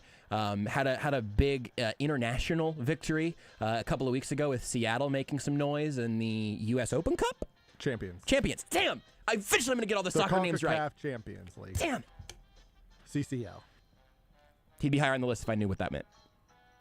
Rudy, number 4. Number 4 for me, I have Gary Bettman, the NHL commissioner. People like to, every now and then, most people, he seems relatively low-key, but every now and then people like to accuse him of, I guess just of not fraud, but setting the league up, right? Well, what's the word? Scripting the league out. Also, okay. It's kind of a fun, just last name to yell. Bettman. Yeah, you could yell that at a cloud. Yeah. And also, he's going to be handing the Colorado Avalanche a trophy here in about 2 weeks. So, Tucker, number 4. Good. Number 3? No, 4. wait, no, 3. You're on 3? I'm pretty sure. I think I'm on 3. Yes, 3. I've got Keith Tozer of the MASL. As you may know, I am the KC Comets' biggest media influencer. So I've got to hold up that part of the brand, and I'm the KC Comets' biggest fan as well.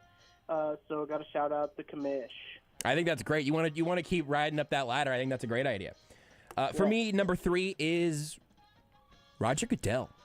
Listen, I know he is the hilarious and rightful recipient of lots of fun barbs, but also he has 32 of the worst bosses in the world, and I don't actually begrudge him for that in particular. He's well compensated. You should boo him at the draft. It's fun and everything. Yeah. But I would like to have his paycheck. I would not necessarily love his day-to-day life, I would imagine, except for the days where he's just spending those giant bags of money that he has. Rudy, number 3. Number 3, I have Don Garber. Again, doing a really good job with MLS. I'm sure there are people who follow the league more closely who probably have real complaints about the guy, but I can't see too many of them. The league's growing. I kind of forgot that this category wasn't particularly funny, but maybe Tucker can save us again. Well, Tucker, number 2. I think the funny thing is that none of us are probably going to have Rob Manfred in baseball. Yeah, I made a point to make sure you all knew this guy wasn't going to be on my list. Yeah. Hunk of metal. Tucker, number 2. The opposite of Rob Manfred is Atsushi Sato of the NPB, the Japanese league over there. Beautiful. They do some fun stuff in that league. They have the bunt derby. I'm not a particularly big fan of bunting, but bunting in a derby setting is phenomenal. That's a great idea. And it's just an overall fun game. Number 2 for me is Adam Silver. And he does a pretty good job more often than not. That's not perfect. I would say that my entire list sort of has its reservations, but he's number 2 on mine. Rudy, number 2? Yeah, Adam Silver. He seems to be doing players like him. He seems to be open to hey, the players matter. Seems like a good choice, good direction to follow, a good compass to guide you if you're a commissioner. Except for when it points to China. And maybe it should point somewhere else at the moment. Right, Tucker, number 1. We don't have to talk about that. I just, after doing a little further research on my number 1, I had Willie Marcall because I thought he was the Professional Bowlers Association commissioner, but he actually is the Philippine Basketball Association commissioner. But I'll still give him number 1. I think he deserves it. That's an underappreciated job. That Tucker Googled PBA commissioner. Got the Philippines Basketball Association over the Professional Bowlers Association. I at one point was trying to find if there was a commissioner of Rocket League. I couldn't find one, so I just have a serious first one again, which is Kathy Engelbert of the WNBA, because it just seems like she's actually doing a good job. Or at least that league is growing and doing smart things with their platform. And again, I do realize that this one, for me at least, wasn't particularly funny. I just think that's probably the right number one. Rudy. I have Roger Goodell. Here's the thing. I get it. Most people don't like him. Boo him. He's fine with this. Yep. I appreciate a man who understands that 99% of his job is just to take all the bleep thrown at him. Yeah. And he gladly does it because in both of his hands are just these comically large pot bags full of money. Yes. And I appreciate a man who understands he knows what his job is, he knows what his role is, and he is just here for it because of the money. I have so much respect for that man. I know most people don't. Got so much respect for that man. Get your bag. Tucker, number one. I already gave you number one. You already did. Rudy, number one. I already did. My number one is Kathy Engelbert of the WNBA. You already did that. Rob Manfred did not make any of our lists. Nope. No. Tucker, number one. Tom Clark, the Professional Bowlers Association commissioner. We got there. Let's rank our top 5 summer activities. Yeah. Tucker, I want you to close on seltzer, so I'm going to make you go last on that because it is very important that you, of course, give us your number one with all the fanfare that it deserves. So, Rudy, why don't you kick us off on summer activities? Summer activities, yeah. So for me, number 5, I had sand volleyball. I love sand volleyball, man. It's a fun sport to play. It's good. I miss my college days when I had a sand volleyball court just in the front yard of the house I lived in. Like, man, it was so much fun. Tucker, number 5. Number 5, I just got laying out. I just like to lay out and just lay out. Just let it all lay out. Yep.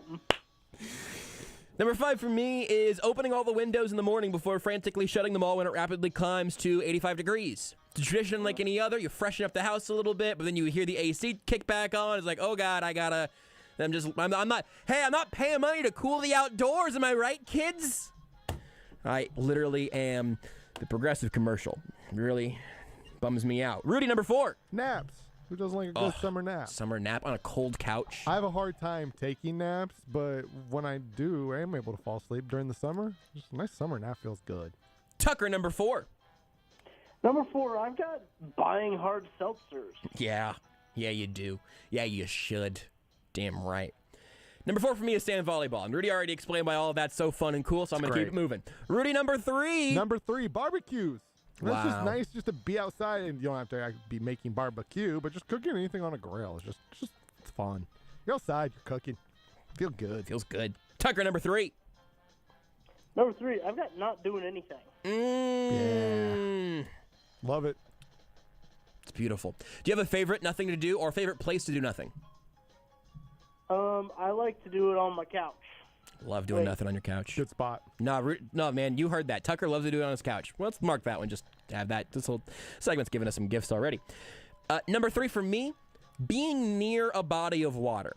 Not necessarily you can't be in a body of water all summer, but if you're near a pool, you're near a lake, you're on a beach, it's just special, and you can't really do that very satisfactory during the other seasons. Rudy, number 2. Floating in a pool. Just give me a nice floaty. Nice float. Kick back. You're just letting the jets of the pool take you around. You don't have a care in the world. You're not controlling anything. You're just going where the water takes you. Tucker, what is your number 2 summer activity? Just doing massive cannonballs into the pool. Take a big old splash. Big old sloppy splash. You've been watching too much. I think you should leave. I could hear it there. That was very much a big old sloppy mud pie. A big old sloppy splash was dialogue for I think you should leave, which everyone should watch because it is an acid trip. Number 2 for my summer activities list is sitting on my porch, looking over my backyard, and then looking to scout and whispering, "Everything the light touches is our kingdom." I've done that 14 times so far. We've lived in this house for literally a month. Every other day or so, I like to do that. Remind Scout and myself where we belong. Ours. This is ours. This is your kingdom, my beloved.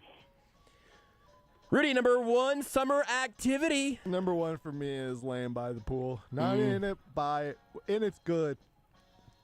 give me, depending on the day, I might reverse them every now and then. Right, it gets hot enough, but hey, I like laying by a pool or any body of water. It's fun. Why don't you mark that one also? Actually, you really took a journey there that I think is going to be real fun when you listen back to it.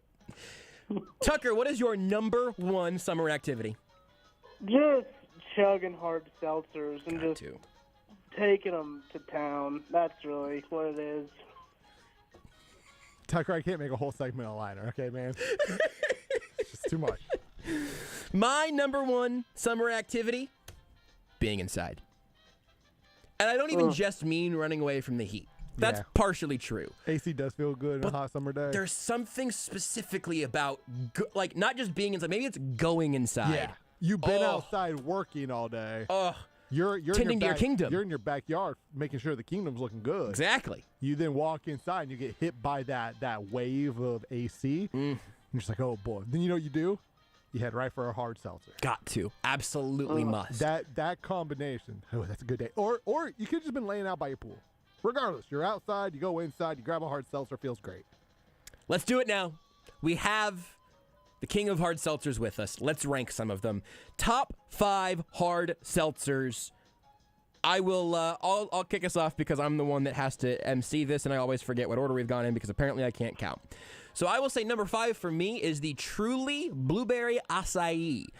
I will be honest, it's not quite as vibrant or maybe even as tart as I would like for it to be, but it's subtle and it's pleasant, and I think it deserves a spot in the top 5. Rudy, number 5 hard seltzer. For me, I have the pear yuzu quirk.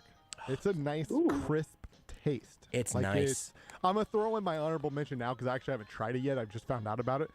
There's a new quirk called pineapple and chili. Oh. Yep. That I'm intrigued by a lot. Wow. Okay. I have no idea what that is like, but I want to try that. Me too. Tucker, number 5 hard seltzer. I will give a shout out to pear flavored seltzers because they're not what you think they would be. If you think of like a pear flavored something, it's not what you think it would be. Because I just had the Ranch Water prickly pear. Very good. It's a very good one. But according to the master list, the Seltzer Ratings master list, number 5 is the Hard Mountain Dew Watermelon, coming in at an 8.8. Man, I haven't tried any of the Mountain Dew based seltzers. You say watermelon Mountain Dew? Yeah. That doesn't exist outside of seltzer form, does it? It does. It just came out like a month or two ago. Oh, okay. Well, I'm slow to the come up on the new Mountain Dew flavors. That's beautiful. I would love to try that. Number 4 for me, this is, I would say, the classic. White Claw Black Cherry. It is just, I've tried black cherries in the different brands. I have had other White Claws. I guess it's going to be a spoiler alert. This is as good as it gets in the White Claw category. I think this is as good as it gets in the black cherry category, so it's number 4 on my list. Rudy, number 4. For me, number 4, strawberry, lemon, and basil quirk. Also, it's just a delicious. Nice, just very smooth seltzer to drink. It makes me feel good. The basil really just it's a little cherry on top. Little basil on top, some would say. That's the phrase, right? I think so. Tucker, number 4. Those quirks do go down easy, but at number 4, I have coming in at an 8.9, the Hard Mountain Dew, or OG flavor, just Mountain Dew flavor. Can you give us a little more on that one? Because I've always enjoyed Mountain Dew as a youngster, regular Mountain Dew, slightly older diet Mountain Dew. I see Mountain Dew Zero now. I should probably try that. Talk to me about the Mountain Dew hard seltzer. Here's the thing about that one is it tastes just like Mountain Dew. And that's what makes it kind of so worrisome and a little scary. Yes, I'm afraid. You're like, oh my gosh, this is like I'm just drinking Mountain Dew. Like this is Mountain Dew. But if you house like 10 or 12 of those suckers, you're gone. And which is sometimes what I do on the weekends, not the weeknight. I'm not an animal. It's just I gotta get me some of those. Number 3 for me, I'm cheating a little bit because I just can't remember exactly how this went. But this package together is number 3 for me. The Bud Light Retro Summer package. It's got your blue raspberry, your cherry limeade, and then summer ice. I think I actually preferred summer ice, but I have so little memory, and that doesn't mean anything as a flavor name. So I also don't know, Tucker, if you can speak to those, to the retro tie-dye cans or whatever, but that's my all-time favorite variety pack, I think. Yeah, that one on my list totaled out at a 7.7 average rating, total rating at 23. So it only has 3 flavors in it, which kind of brings it down a little bit. Fair. But, tough, but which fair. is something you got to think about, yeah. Rudy, give me your number 3 hard seltzer. Number 3, nice hibiscus lemonade quirk. It's just a good summer drink, like lemonade summer, and just goes together. Getting kind of a quirky theme from you. Kind of a quirky fella. I don't see it. Boulevard Brewing Company. I should be sponsoring the segment, clearly. Actually, I mean, that would have been. We'll see. We could have just ranked our top 5 quirks. We'll just see what my last. Oh no, I don't know what they are. Neither. That's strange. Well, it gets revealed to me once I get to number 2. Huh? It's sort of like. Yeah. So I've got an intern back here who will just hand me. I got my own intern. They will hand me a card. I haven't. That's. And that's. Do how they? It works. Are they under? Are they in the cabinets? Or are they very, very, very small? They hide around here. Okay. All right. What's their name? Joe Bartholomew. Joe Bartholomew. Is that first middle name or first last? First. Hyphenated? Hyphenated. Tucker, what's your number 3 hard seltzer? My number 3 hard seltzer, Josh, is the Hard Mountain Dew Black Cherry. Unbelievable, man. Yeah. This is scientific. Hold on. Can I just? I am not doubting Tucker. Or No, any of I this want stuff, you to. Tucker. I want you to talk to the world here who might be doubting you. I just need you to explain to me how, how. Yeah. Mountain Dew. Yeah. How is Dew doing the Dew? Hey, how do, Tucker? Well, I wish that I could answer everything, but some things are just meant not to be known. And I think what I like so much about the Hard Mountain Dew is they taste like the flavor. They taste like what you expect them to taste like. Sometimes when you get a hard seltzer, it doesn't taste like, a limeade, or it doesn't really taste like a pina colada. And I think what's so good about the Hard Mountain Dews is, number 1, Mountain Dew is good. Yes. And number 2, thank you. They do a very good job of saying, this is a black cherry Mountain Dew, and you're like, yes, it is. And then I think they have 5% alcohol in them, too, which also helps. I mean, that's honestly, I will say, the ability to have your drink taste exactly like what you're saying. Huge. Is big, because, you're right. Like, you can get there's a lot of seltzers out there that'll taste like 90% like the flavor they say, but there's that little 10%. It doesn't make it bad. But you're just like, there's just something else there, It's a little off. That happens in seltzers all the time. Something's a little off. I don't know. Mm-hmm. I've been, Renee got a variety pack of Truly lemonades and stuff, and there's a fruit punch that's like pretty good as a fruit punch, as a sugar-free fruit punch, no less, which matters to me suddenly. It's like, you know what? Why is that? No reason. Dietary choices. I mean, sugar's bad to consume. We all got to cut our sugars down. Exactly. All of us equally, I think. High carbs, no sugars. Right. Yeah, that's how that works. I was excited to have the fruit punch. I think it's a pretty good fruit, but there's an aftertaste. You know what?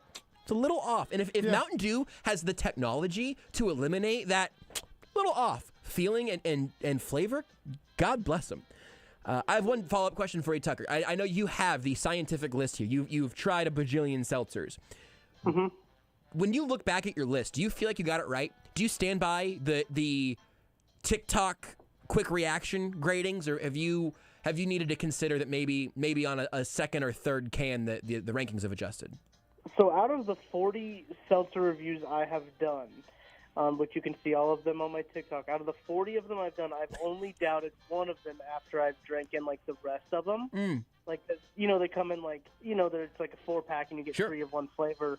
And I don't drink any of them before. Like, I don't want to, this is a scientific test. I don't want to tardy it. It's a tarnish it. But you want to tarnish it. It's a double blind, I think. Probably not. Mm-hmm. So is it a spoiler if you tell me what you've guessed now, or is that not in your top 5? No.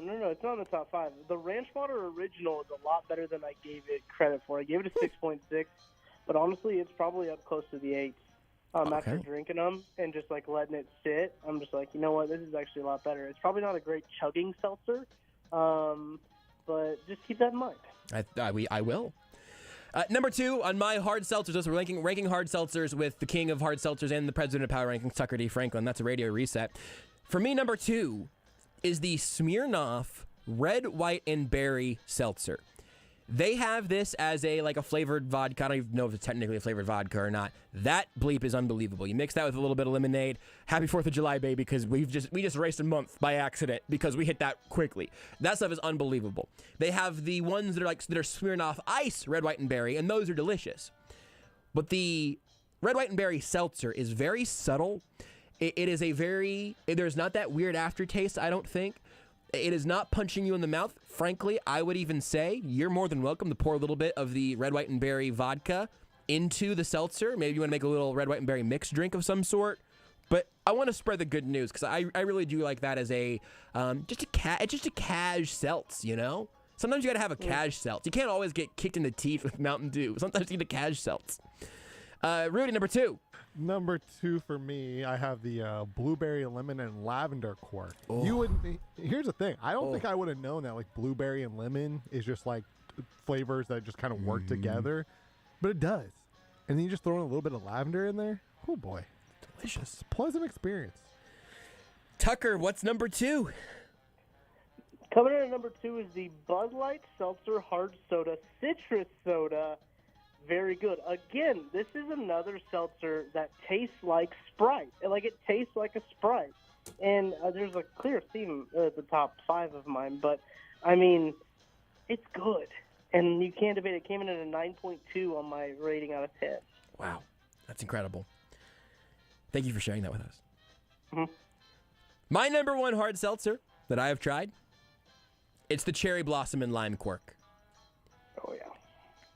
To Rudy's list, and I think I may have just cucked Rudy's list. It's the quirks all the way down. I wanted to pick different manufacturers for each one here, just part of the variety, for my personal variety pack. Is that what I did? Yeah, you did. All the quirks I've ever had are good. This one's special. This one is special. That's my number 1. Rudy, number 1. Yeah, so I will preface this by saying I did something similar to Tucker. The difference is last year for 4th of July, I just bought 2 variety packs that had all 8 flavors of quirks and just chugged them all that day.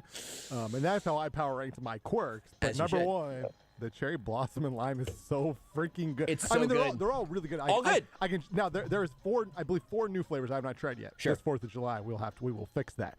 But out of all 8 flavors I tried, I genuinely love all 8 flavors. But the Cherry Blossom and Lime is just it is a cherry limeade, and it's so good. I had one at Chicken and Pickle where we were doing an event last year.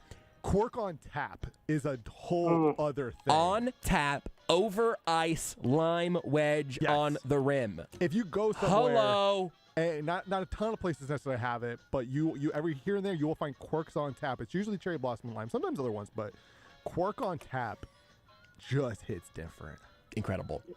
Tucker, I don't ask you this question lightly, but I would like for you to share with Kansas City, nay, the world, what is the whole multiverse. The whole multiverse. Thank you. What's the best hard seltzer you've had so far? Listen, it's been a long road to get to this journey here. I don't think we've reached the end of the journey either. We haven't, Tucker, and you should pause for 2 seconds, and then we will definitely get right back on that journey. This journey, you get sometimes it's not about the destination, it's about the journey. It's about pausing the journey so you can make sure the music is there for the dramatic reveal. And so for the first time, Tucker, I will ask you to tell Kansas City, nay, the world, nay, the multiverse. What's the best hard seltzer you've had so far in this beautiful journey? This beautiful journey has brought me to several wonderful seltzer packs. Got to give a shout-out to Quirk. They're doing something right. At Boulevard, they're doing something right with their seltzers. And the but brand the number is one great. seltzer, it's phenomenal. It's phenomenal. It's good. The number 1 seltzer that I have ever tried in my whole entire life is the Hard Mountain Dew Baja Blast, coming in at a 9.4. It's the king for a reason. Listen, I love a good Baja Blast. Everyone loves a good Baja Blast. This doesn't have a drop-off. That little last 10%, not there. It's a Baja Blast. You're drinking a Baja Blast with alcohol in it, and listen, it doesn't get any better than that. I have one quick follow-up. Please. When you were going into this endeavor, Tucker, I don't remember. I don't know exactly if Mountain Dew seltzers were even a thing when you started all this or but at any point, basically, did you think 4 of my top 5 are going to be Mountain Dew-based seltzer drinks? Absolutely not. And I anticipated the worst with the Hard Mountain Dew pack, to be honest with you, because I was like, you know what, they might just screw this whole thing up. Which is very possible. Sonic's hard seltzers were bad. Breaks my heart. I forgot they did that. Breaks my heart. They're not good. They come in fourth to last on my list here out of all the packs, rating with a 7.3 and a 29 overall total rating. They had 4 flavors, so that obviously kind of bumps up their total score a little bit. But average score is 7.3, not very good. The Hard Mountain Dew, average rating of 9.03. Incredible. With a 36.1 total rating. They had a really good showing. Shout out to, I forget his name. He sent me a DM on Twitter and sent him to me. Mr. Mountain from Dew? Iowa. Yeah, the Mountain Dew ones. You can only get them in Iowa right now. Oh, God, I literally wrote down on my notepad Mountain Dew seltzer because I keep thinking, like, I can't believe I haven't found these anywhere yet. They're only in Iowa right now? It's like Iowa, Tennessee, and like Massachusetts or something like that. Is this Field of Dreams? What are we doing? If you build it, they will come? They will come and they will pour a hard Mountain Dew down your gullet. They will come indeed, if you know what I'm talking about. But yeah, no, I think that's the definitive rankings. I'm excited to keep going. I've got Ranch Water, Ruby Red Grapefruit on deck tonight. Then I got to figure out what I'm going to rank next. I don't have another seltzer pack on deck. Maybe it's the new Quirk ones. People have been clamoring for me to review Quirks, but the problem is the big caveat I've put on this whole little series is a seltzer I've never had before. And I've drinking a lot of Quirks in my day before I started doing this. So I've got to probably do the new pack. That's probably going to be something that I will do. But hey, let me know. Let me know what you guys want me to do. Tweet them at Tucker D. Franklin. You can see them when they hit TikTok at Pikachu Mixtape. I have two more things for you real quick, Tucker. One, could you just confirm with me that Ranch Water is by far the worst naming convention of any of these by 100,000 miles? Yeah, Ranch Water's pretty bad. Brutal. The name of it is bad. It turns you off immediately, and that's why I think I was probably so hard on the Ranch Water immediately, the Ranch Water original one immediately.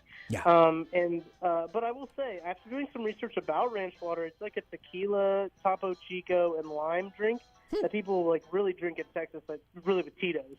And I think that's kind of what they've made it into but Tito's is not tequila, that's vodka. Yeah, it is. It's great. Yeah, my bad. That's okay. Scratch that. Hey, Rudy, dump that. Dump that. Let's just do this over with. Cross it 3, from the record. 2, 1. Welcome back into the show. Here's my other question for you. So your top 5 is Mountain Dew, citrus. Basically, it's Mountain Dew, Sprite, Mountain Dew, Mountain Dew, Mountain Dew. Yeah. Have you considered that you don't actually like hard seltzers? That's a great point. I never thought about that. Maybe it's really like Mountain Dew. You look at number 6, though, Truly Margarita Mix Mango Chili. That one slaps. Topo Chico Hard Seltzer Tropical Mango is at number 7. So I was impressed by Topo Chico. I thought they did good work. I thought so too. I came into that pack again, ready to be let down by Topo Chico. But they did good. I think I've been pronouncing it wrong too my whole life, but I just have to stick with Topo Chico now. Look, man, I think as long as you keep putting hard sodas at the top of your hard seltzer list, which again I do not want to contest the results of this particular table. I think you are doing the Lord's work here, and I am so glad you are. But it just hit me as we were talking today that I knew that there's a lot of Mountain Dew on this list, but basically you've gone the soda route. But here's the thing. It's good. They're branding them as seltzers. You've never had them before. You've chugged them on TikTok and given them a rating. Therefore, they belong on this list. I just think you might like soda more than seltzer, which also, by the way, I think would put you in line with 99% of America because we buy and drink soda all the time, and I don't really think anybody says, I'm going to go home and crack open a nice non-hard seltzer. I'm going to go open a soft seltzer. Yeah, that's a real deep dive into my psyche right there. I feel like kind of exposed to the world after that. I'm not trying to expose you. I just no, I don't think exposed was the right word. Maybe I feel like in the dream where you're not wearing any clothes at school. That's what I feel like. So I didn't mean to Emperor's New Clothes you. I thought Rudy was going to come back there, but I was, and then I realized what I was about to say was technically a spoiler for Doctor Strange. I was like, you know what? I'm not going to say it. Okay, good self-editing. Yeah. We'll let you go, Tucker. I appreciate you spending a nice portion of your Friday evening with us. I look forward to every single one of these that I ever could possibly watch. I think they're a real treat, and I'm going to continue to try to do what I can to get that Mountain Dew hard seltzer pack. It's always a pleasure, Josh. Thank you for letting me come on your radio program and talk about hard seltzers. I think you've earned it. I really do. See you, Tucker. That's Mr. President. Excuse me, Tucker D. Franklin. You can follow him on Twitter there at Tucker D. Franklin, at Pikachu Mixtape on TikTok. And man, I love that I've now said that as a legit plug on this show to say, hey, if you want more of that great content, go follow Pikachu Mixtape on TikTok. Take the show with you wherever you go. Listen live on the Sports Radio 810 mobile app and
You're listening to Almost Entirely Sports. Clearly, like Sterling is a front porch drinking alcoholic. Yes. And Rudy is like putting on a suit. He's putting on a suit jacket before he goes out to the bar. 100%. With Joshua Brisco. I drink alone in my basement like an adult. On Sports Radio 810 WHB. Hey, now I can drink on my back porch. Not my front porch though. I think Sterling. No. Drinking on the front porch is a country thing. Yeah. If you're in the city, you drink on your back porch. And we have a nice little back patio area. Yeah, patio. But we don't. Porch patio, we don't have. Yeah, I don't know if they're different. I don't know. I think porch is front yard, patio is backyard. That's I think a porch. One of them I think needs to be off the ground a little bit, and the other one is a slab of concrete. So here's the thing: we've 100% done this before. I would say I was saying reruns again. Hold on. It is June 3rd, 2022 right now. The Royals are down by a bleep ton. Well, that's not going to make it more specific. The Tampa Bay Lightning are down 2-1 to the New York Rangers at the end of the second period. That is unique. So what I would say is a Porsche 100% off the ground. And Dwayne "The Rock" Johnson is president. This was all recorded years ago, and I just wanted to guess. Those are a bunch of lucky guesses. I would say patio is not always a slab of concrete, but it is definitely. I think it could be wood, right? But it's small, right? I think it's on the ground. Yes, there could be a ledge, right? But it is a foot roughly, right? Like my mom in her backyard used to have kind of like a wooden, what I would call wooden patio.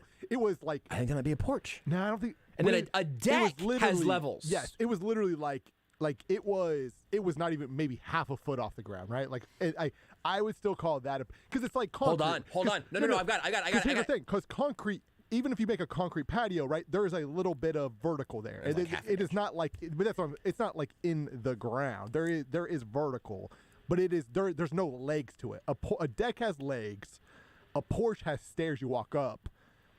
This is more of stairs is an interesting qualifier. This is just, I think, where there is no stairs. It is like, if there's no stairs, it's a patio. Yes. I don't hate that. I think it can be wood or concrete. I think generally it's concrete, but I think it can be wood. I also think that if there are any railings or anything like that whatsoever, it becomes either at least a porch or a deck. 100%. A patio has no railings. Ground floor, no railings. I mean, like, I guess in theory it could be ground floor and you built railings for whatever reason, but that would just look. I've never seen one. Yeah, I don't. It would be weird. You could like screen it in or something. Anyway, we'll talk more patios with Mick in about 10 minutes, I'd imagine. I'm pretty sure though we had this. I know we've had this conversation. I'm sure we have. I know for a fact we did. I'm pretty sure we ended up on like Wikipedia, like reading the definitions of all of it. At least we had a slightly different twist on it this time, I suppose. What was I about to? So Sterling's a front porch guy. Oh yeah, no. So I think he wants to have I think he wants railings in front of him and like a rocking chair. Our like little porch on the front is literally a step and then like a very very you couldn't put anything on that porch. There's just how you get to the door or whatever. Patio's a little more space, so I think But I think Sterling wants to like see his neighbors walking around or whatever. I actually really do like all of my neighbors that I've met, which has only increased as of late, which is great because we own that house. Because now you're a homeowner. Would be rough if we bought that house and then found out that all of our neighbors sucked. Now you care about the neighbors a little bit more. Absolutely. Because even though you've been living in the neighborhood, now you're really a part of the neighborhood. We're a part of the neighborhood. Like my neighbors, hey, Bill, happy to see them. We got to get the speed bump. Kids are just driving up and down these streets real fast. Right. hey, can I fix this pothole? But I think there's a difference between backyard drinks and front yard drinks, or basement versus kitchen versus indoor versus outdoor. There's lots of different elements to it. And that's the beauty of all of this. I of course, probably not going to get to the Chiefs audio I thought we would get to today. Oh, there's other Chiefs audio? But yeah, I remember now. Yeah, there's several pieces of Chiefs audio. But, you over-prepare so you're never under-prepared, I guess. I don't know. Here's the audio you are going to get. I want you to hear you're about to hear one of the greatest competitive performances of our lifetime. At the end of the 2022 Scripps National Spelling Bee, there was a problem. 2 contestants were at a stalemate. So for the first time, after 93 competitions before never having this ending, the 2022 National Spelling Bee ended in a spell-off. Then 14-year-old Harini Logan did this. Your first word is spielbone. Spealbone. Phreatophyte. Phreatophyte. Gaidiang. Gaydiang. Parison. Parison. Exemer. Exeimer. Tokia. Toquyll. Glaucus. Glochis. Epaulement. Epaulement. Cara. Chara. Maieutic. Maieutic. Calicothere. Chalicothere. Teosinti. Teosinte. Cicerari. Sicrary. Akari. Akore. Buachal. Bouchal. Saccharos. Saccharos. Talisai. Talisay. Vesicate. Besicate. Semet. Semet. Corepiscopus. Chorepiscopus. Niphophia. Niphophia. Kniphophia. Hantish. Hottish. Malbrook. Malbrouck. Ornithorhynchus. Ornithorhynchus. Nyandabai. Nandubay. Moorhen. Moorhen. That is 21 correct spelled words. I said correct spelled. That's where I'm at right now. Correctly spelled. That is Words spelled correctly. I believe that the final count there was 21 words spelled correctly. They had 90 seconds to speed through them. I actually don't. I think I tried to count that time.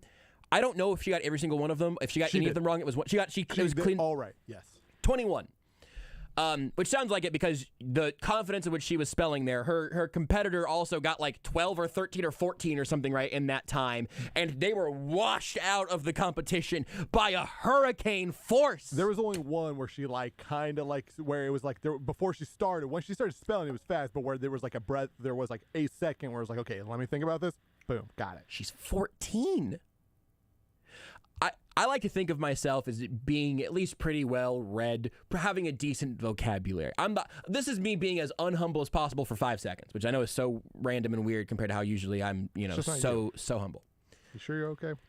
I like to think that I at least know a lot of words. Maybe I can't put them in terribly positive orders. Maybe I can't make them sound good on the radio, but I like to think I at least know a lot of words.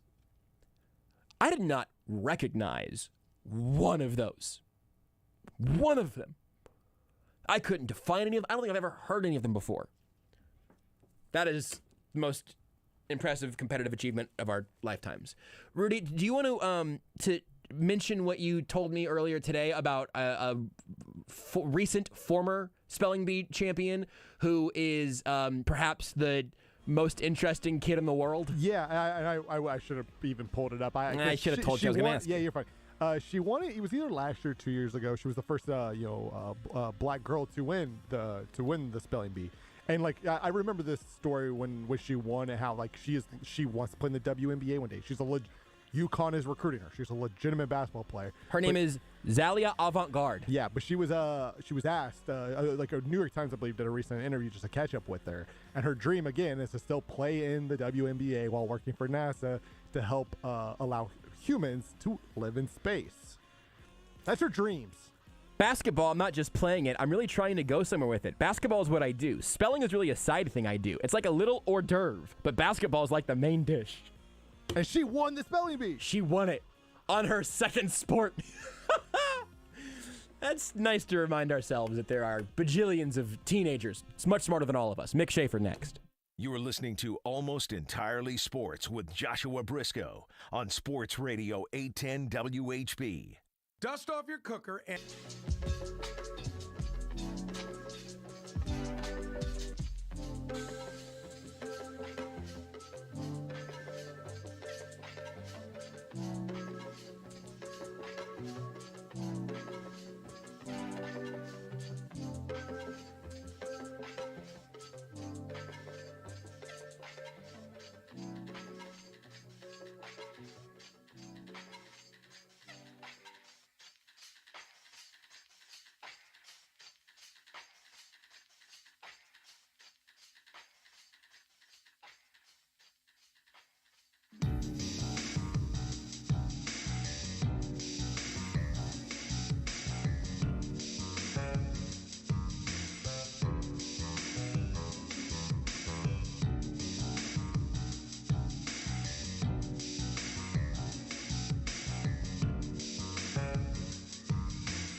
You're listening to Almost Entirely Sports. You want to try to do supercalifragilistic? Oh, yeah. I used to, everywhere I sprung that on me. I think it's like 33 or something. It's 34. With Joshua Brisco. How I spell it is 33. On Sports Radio 810 WHB. No better way to close out the week than to do it with Mick Shaffer, KSHB 41. I love doing it with Mick Shaffer and closing out weeks and everything about it. Doing it with Mick Shaffer probably should have been the name of this. Yeah. Your show. Man. AES has kind of run its course. the name of your show is Doing It with Mick Shaffer. He's only on like 1 hour a week. Yeah. It's the last hour, and we do it. Yeah. Well, we could have, if we ever had sponsors on this show outside of our wonderful friends at Ruback Fine Jewelry, which is where I went for my engagement ring, and you should too, because they absolutely rule.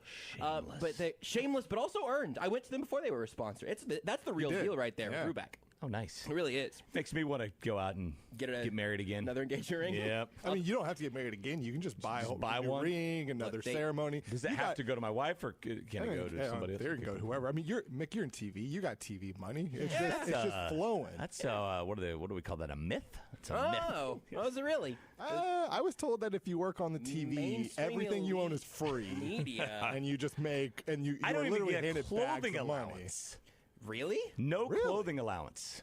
I have to imagine that you don't have a cheap wardrobe just from the pure I have to wear a suit every day. Drip it and rip it, Rudy, right in the microphone. I turned my mic off. Did you bring enough for everybody? Yeah, you want to share? Hey, we're doing it with Mick, right? Yeah, we're just doing it with Mick Shaffer. Brought to you by whoever. I guess today it can be Ruback Fine Jewelry because I like mentioning them as much as I possibly can. The jeweler for Mick's next wife. Also, they have more than just engagement rings, Mick. I don't think we should send them this copy. I don't think we should send them this one. You don't think they want their next tagline to be jewelry for your next wife? For Mick Shaffer's next wife. No, I don't think they. For your wife. I don't think they or do. your next one. Well, look, I'm going to try to say Ruback Jewelry has a one marriage guarantee. That's my hope at this point. Anyway. With that being said, you're a summer boy, Mick, and I just got to tell you, I was driving in today that I went, I'm over it. Over what? Summer? 82 degrees. What is wrong with you radio guys? You and Jason Anderson. Thank you, Rudy. Give me the heat. You see, Rudy, I'm wearing long. Stand up. Why are you wearing jeans? Have you ever seen Rudy in a crispy pair of blue jeans? I don't think I've ever seen. So those are really blue. My thing is the shorts that I don't. All the pairs of shorts that I own are probably a little too short for work. They're not. They go. My shorts go a little like when I go out into the world with shorts on. I'm really showing off the leg. Wait, are you a 17-year-old girl? I feel a little uncomfortable. Are they running shorts? No. They're just like normal. Can you see scrot? No. Then it's fine. But it's fine. It doesn't feel work appropriate for me, which is the reason why I don't wear it. He is a prude. Have you seen what Seren wears every day? Have you seen Rudy works with me every day. Yeah. I did a show. Jurassic Park t-shirt on right now. I don't know. Again, it's just something about the shorts where I'm like, for whatever reason, it's like I feel you afraid weird. something's going to fall out? No. I just feel weird working in those pairs of shorts. Congratulations. I go out into the world with them on all the time. It just feels weird to work in them. Rudy, you only have short shorts or really blue jeans. Yeah, long pants. I'm either showing no leg or all leg. Yeah, very few in betweens. Okay, well, I'm pretty upset about a lot of places that this segment's already gone. But before we started, I love, hey, Mick, how you doing? Anything that's happened this week? How you feeling? And Mick, you were shot out of a cannon. You have, I've written it down in my notes, Mick's mystery topic. Yeah.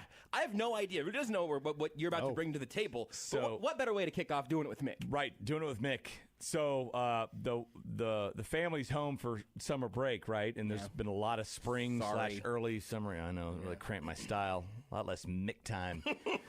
So a lot of it also could be this hour. Mick time. Yeah. Mick time. A lot of spring cleaning going on, and so apparently, you know about couches, right? You don't just lose stuff in. You don't just lose stuff between the cushions, right? There's a space. Tunnels down there. It's like the mob of built couches, right? There's tunnels under tunnels and nooks and crannies. And so our couch, it's Al Capone's couch, basically, okay? We lose so much stuff down there. And occasionally, if you want to get a couple guys and pick it up and shake it, you can hear it down there, but there's no getting in there unless you want to take all the lining out and you have to staple it back on. So we have so many remotes that we've lost, especially in the Apple TV phase, the Roku phase. They make them tiny. What are we doing? Make it huge. I want the big thing. And so I want every remote to be an iPad. So we have had a Apple TV remote missing for, this is going to be almost 4 years. Right when we moved in the house. And so we don't miss it because Apple TV got an app on your phone. Yeah. Anyway, you just pull it down, and so we just use it there. Although it'd be nice to have the remote. It's a lot easier. And sometimes the phone's a little wonky and it's not hooking up to your Apple TV. And so something happened today. Wife was kind of cleaning the cushions. She lifts up the couch a little bit, and out falls the Apple TV remote. And so we're thrilled. And then she said also a newspaper from 2019 came out as well. I'm like, no way. And the first thing I thought of was well, Josh is going to love this because we're going to dive into the newspaper. Oh, yes. Yes, he brought it. Yes. That fell out of my couch. We have a visual this morning from, and I haven't looked at this because I want to be as surprised as you guys. Let me say this. It's yellow on the front is yellow. Oh, totally yellow. Yeah. Man. Monday, July 8th, 2019. Oh, that was a fun time. That was fun time. That was just before it stopped being a fun time. That was BC before COVID. It was BC. Right. It was That's right. What do we have? 9 months or so before COVID. Anything in there about how we're pandemic proof or anything like that? What was the Chiefs' record? June, I guess you said, right? So July. Here we go. Here's what the concerns up top. Nats score 3 runs in 8th to break tie, get past Royals. Shocker. Some things have changed. Stunned. For your information, Kansas governor's cat, a social media sensation. That's on page 6A if you want to read about that. That's not making it in A. That's not making the print edition anymore. Congress has ambitious agenda tackling healthcare. Boy, if healthcare was our only issue. Yeah. Well, what a time. That must have worked too, I think, right? Vahe on the front. This is on the front of the news, talking about Power and Light. U.S. women gave us both in World Cup win accented by Kansas City. So it must have been right around the Women's World Cup. Yeah. P&L was popping. That's the front page. Is that Vahe's headshot on the front page there? Little thumbnail of Vahe on the front page? Oh, look at this. So I don't even know. Were they even a... No, they were a thing. Soccer fans, including Katie Sowers and Liz Sowers, Katie is the one that coached for the Chiefs and 49ers. Niners right? first, yeah. and then her after, sister is the head coach of the national championship women's flag football team from Ottawa. So I don't know if they were. Yeah, we knew about them. It wasn't just random that they were in this photo. We knew about them then. Okay, so here we go. Let's go to sports. I love hear that. I love that falling. If you don't mind, I'm gonna take a look. Oh, yeah. Okay, this is the first time that AES has ever had newspaper U.S. crinkles. beats the Dutch for their 4th World Cup title. Nice. There's Megan Rapinoe. Her hair is purple at this point. Yeah, that's and iconic. She's celebrating. Oh, this was slightly before that. Was when they did when they beat England. They did the drinking tea signs that really just made that whole country mad at us. Yep. Yeah. Okay, so here is another headline. Some lobbying for more netting at Kauffman. We didn't even have the nets back then. Wow. That feels like 10 years ago. Yeah. Royals rally, but Nationals get to reliever. Which reliever for the Royals gave up the lead? Okay. In 2019. Can I have the lead-up sentence again? Royals rally, but Nationals get to reliever blank. He is not on the team anymore, I don't believe. Jorge Lopez. No. Man. 2019, not on the team anymore. Man, there are some good, bad answers.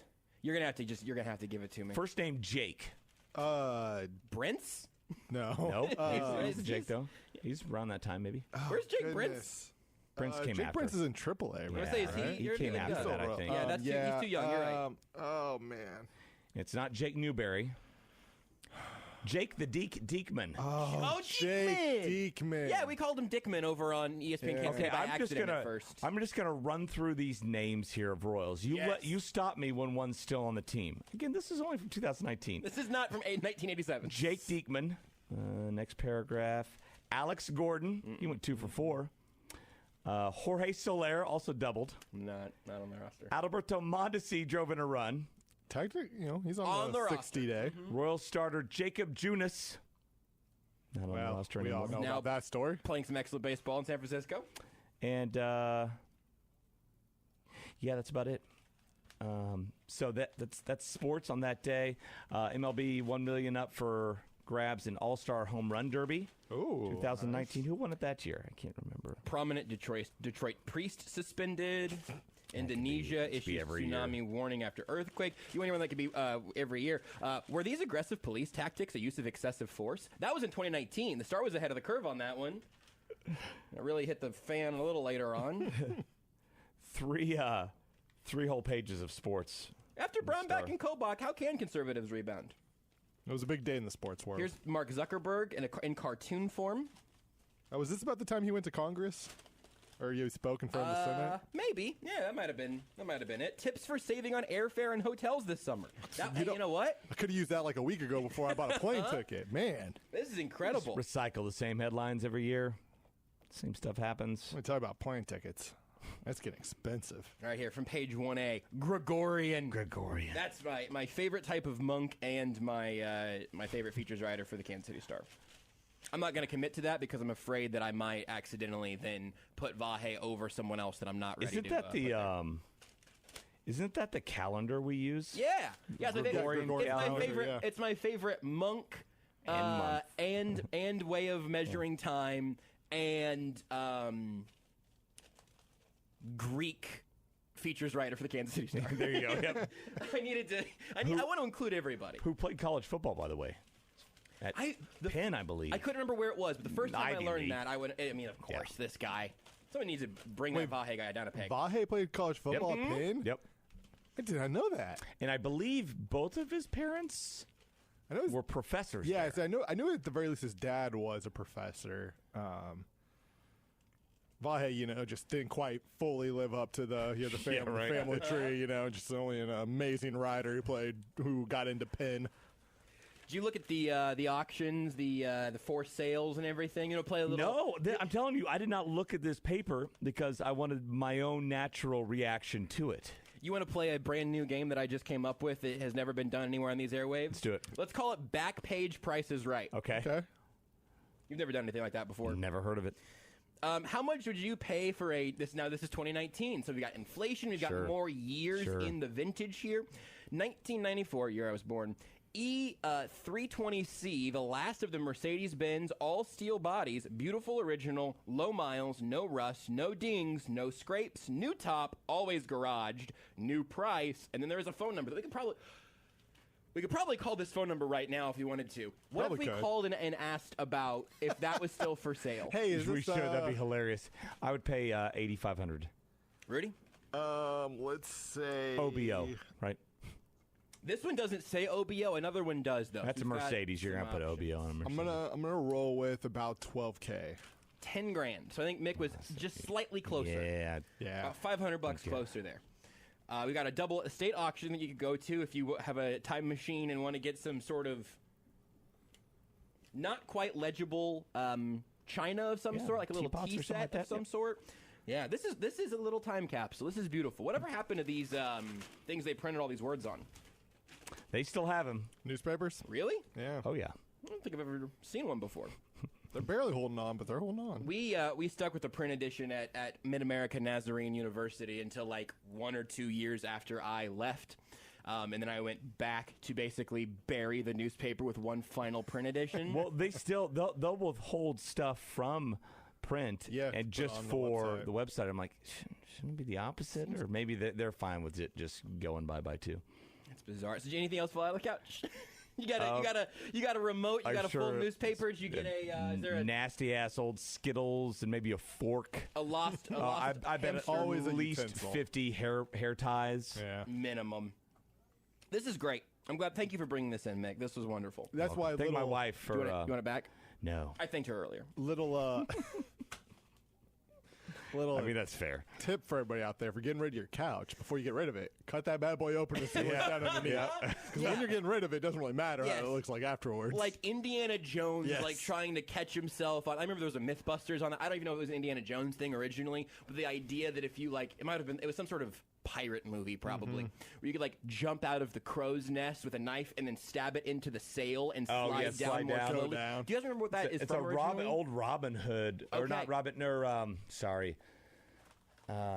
Peter Pan? Peter Pan, maybe. I remember Errol Flynn. He was an old actor in the 40s and 50s. He made it famous, I think, maybe in Mutiny on the Bounty.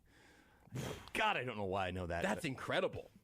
That I don't even know. I can't verify that mid-segment. I just remember that MythBusters did an episode on that, and every time the dummy just got its knife stuck in there and then fell off. It was like, oh, this is not going to work. But just do that to the bottom of your couch. Just rip that sucker open, and then you can put it on Craigslist or on the back page of the Kansas City Star. By the way, it was 85 degrees that day.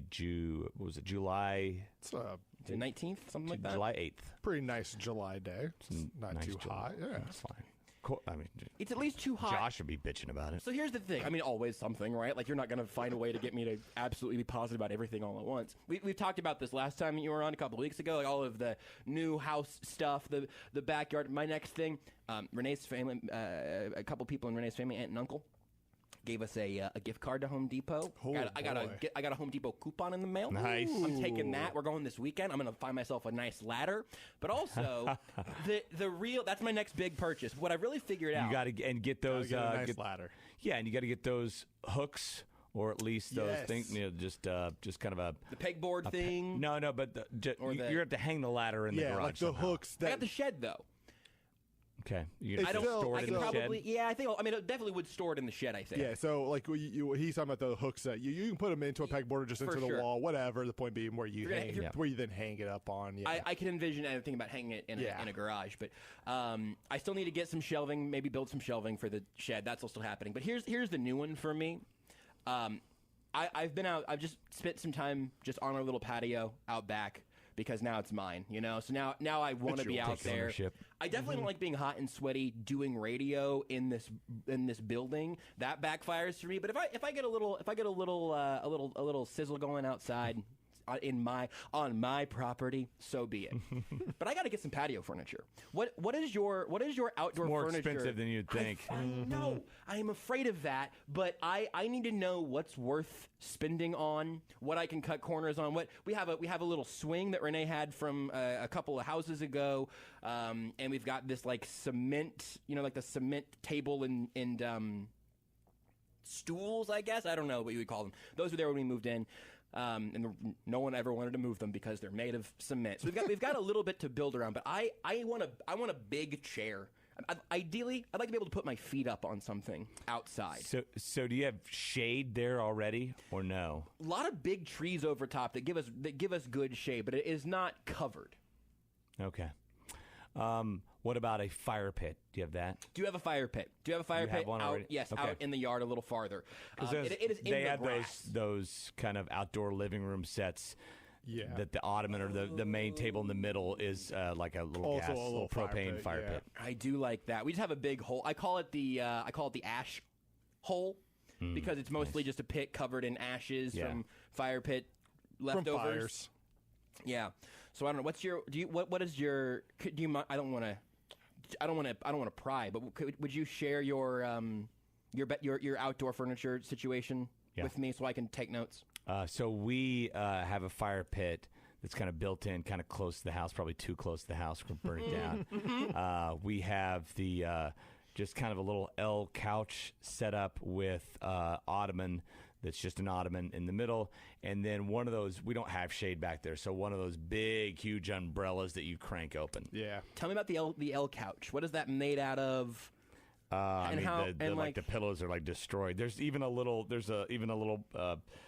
basket that we're supposed to put the pillows in for bad weather. We never do. No, you don't do that. I'm not gonna do that. And so it's the wicker deal with the pillows and all that stuff. Okay, pretty standard. I think we got it at the Mart in the section where it's clearance.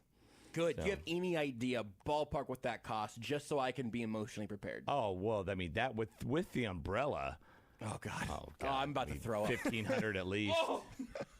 At least. And that was like a cheap clearance set. Yeah. Oh, that's too much. Oh, yeah. That was cheap. Yeah, you'll need, plan on $2,000.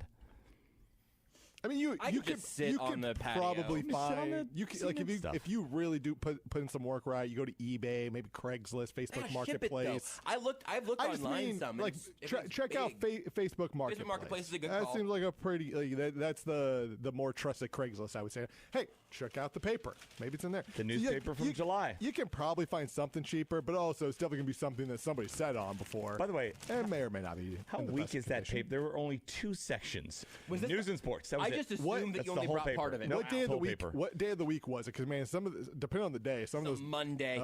They use all their paper Mondays, the day before. You would think Mondays though, because it's the whole weekend. No, Sunday is the big. No, day. Sunday's the biggest for sure. I would just think like it's if you told me it would be like Sunday, Saturday, Monday, and then probably like a Tuesday is like the smallest. Sports maybe, but you think about it, like guess. all their riders are off on skeleton staff on the weekend, so Monday's gonna be pretty bare. But that Sunday paper, you got that in your pocket. You can't wear shorts to work. Like that is no. That's a Rudy problem apparently. Cash home buyers any price. I think legally we would have to tell people that we want that they're being recorded. I think to like use that. Is Kansas a two-party consent state? I don't think so. No, but that's for recording. I think for for replaying broadcasting, it, you gotta let them know. Well, there might be an issue there. But somebody has to like hear it and complain, and who's listening? Fair enough. Right? Fair enough. Okay, well, I've got a lot to sort out then in terms of I might just get some, that white plastic patio furniture you can buy like four of those chairs for like $8. I'm gonna go to Dollar Tree and just ask for their furniture, and I don't know that'll get us what through kind of furniture do you got here? Yeah, hi. How many chairs can I get for $250? You need to just start a big project. That's what I want to do, and when you do it yourself and perfect it, come over and help me out. Just build like an extension of your roof, have that overhang, and just kind of have that outside room. I love that screened in. You got your big screen up there. You got a fridge, a cooler back there. Yeah, it'd be nice. Do that. I think I'm qualified to just start doing that. I think I'm gonna spend $100 at Home Depot on just like a nail gun and a bunch of wood. Not even any particular type, but just gonna start one roll of duct tape.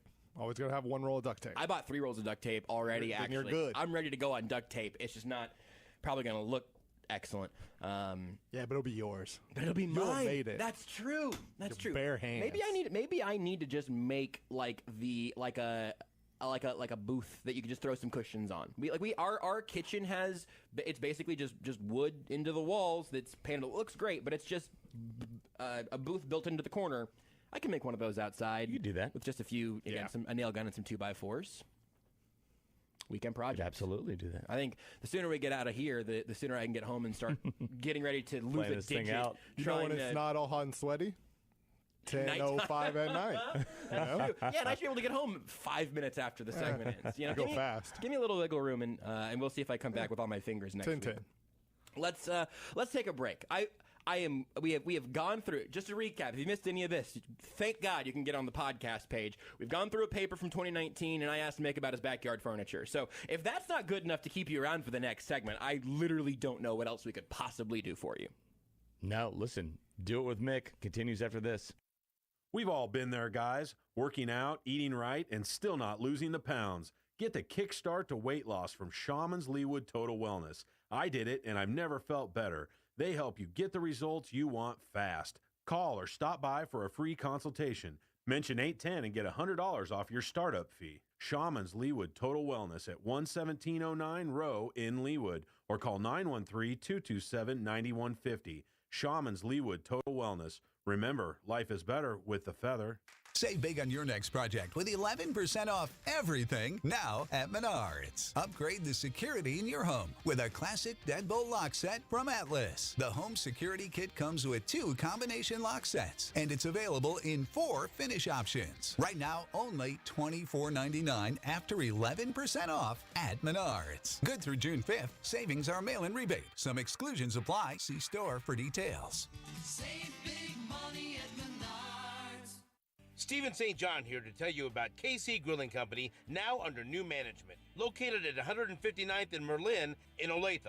They have everything for your backyard barbecue project. Wide selections of grills, smokers, extensive variety of rubs, sauces, and glazes, large selection of meats to cook, and will design and install your outdoor kitchen with top-of-the-line grills, refrigerators, kegerators, and pizza ovens. Stop by KC Grilling Company today or check them out online at kcgrillingco.com.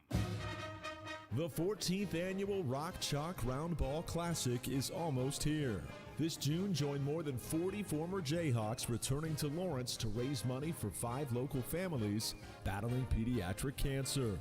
It all gets going Thursday, June 9th at Free State High for our annual celebrity basketball game. Tickets are on sale now at the 23rd Street Brewery in Lawrence, Johnny's Tavern in Topeka, and Johnny's Tavern locations in Kansas City at Power and Light, Ridgeview, and Prairie Village. The fun continues on Friday, June 10th with our Round Ball Celebrity Dinner presented by Johnny's. A Jayhawk star will be at each table and 5 up on the mic telling the greatest untold stories of KU hoops. Finally, the weekend wraps up with our 2nd annual Round Bowl Classic at Royal Crest Lanes presented by Jefferson's. For details on all 3 events, log on to our website, rockchalkroundballclassic.com.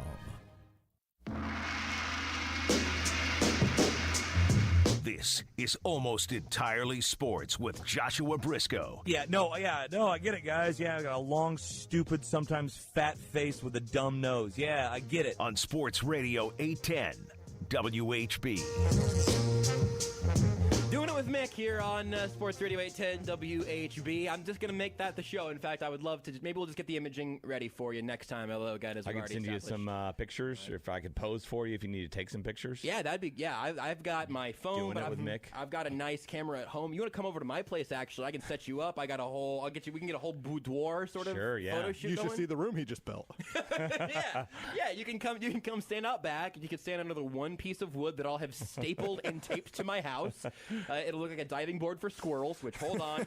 Let me write down, hold on, diving board for squirrels. I'll go over to Josh's house next time. There's going to be a little kiddie pool in the back with a little diving board. He's like, oh, is that for Scout? Nope, for the squirrels. No, it's for the squirrels. We have squirrels all over the place, and that seems like that would be fun. So maybe that might be the plan.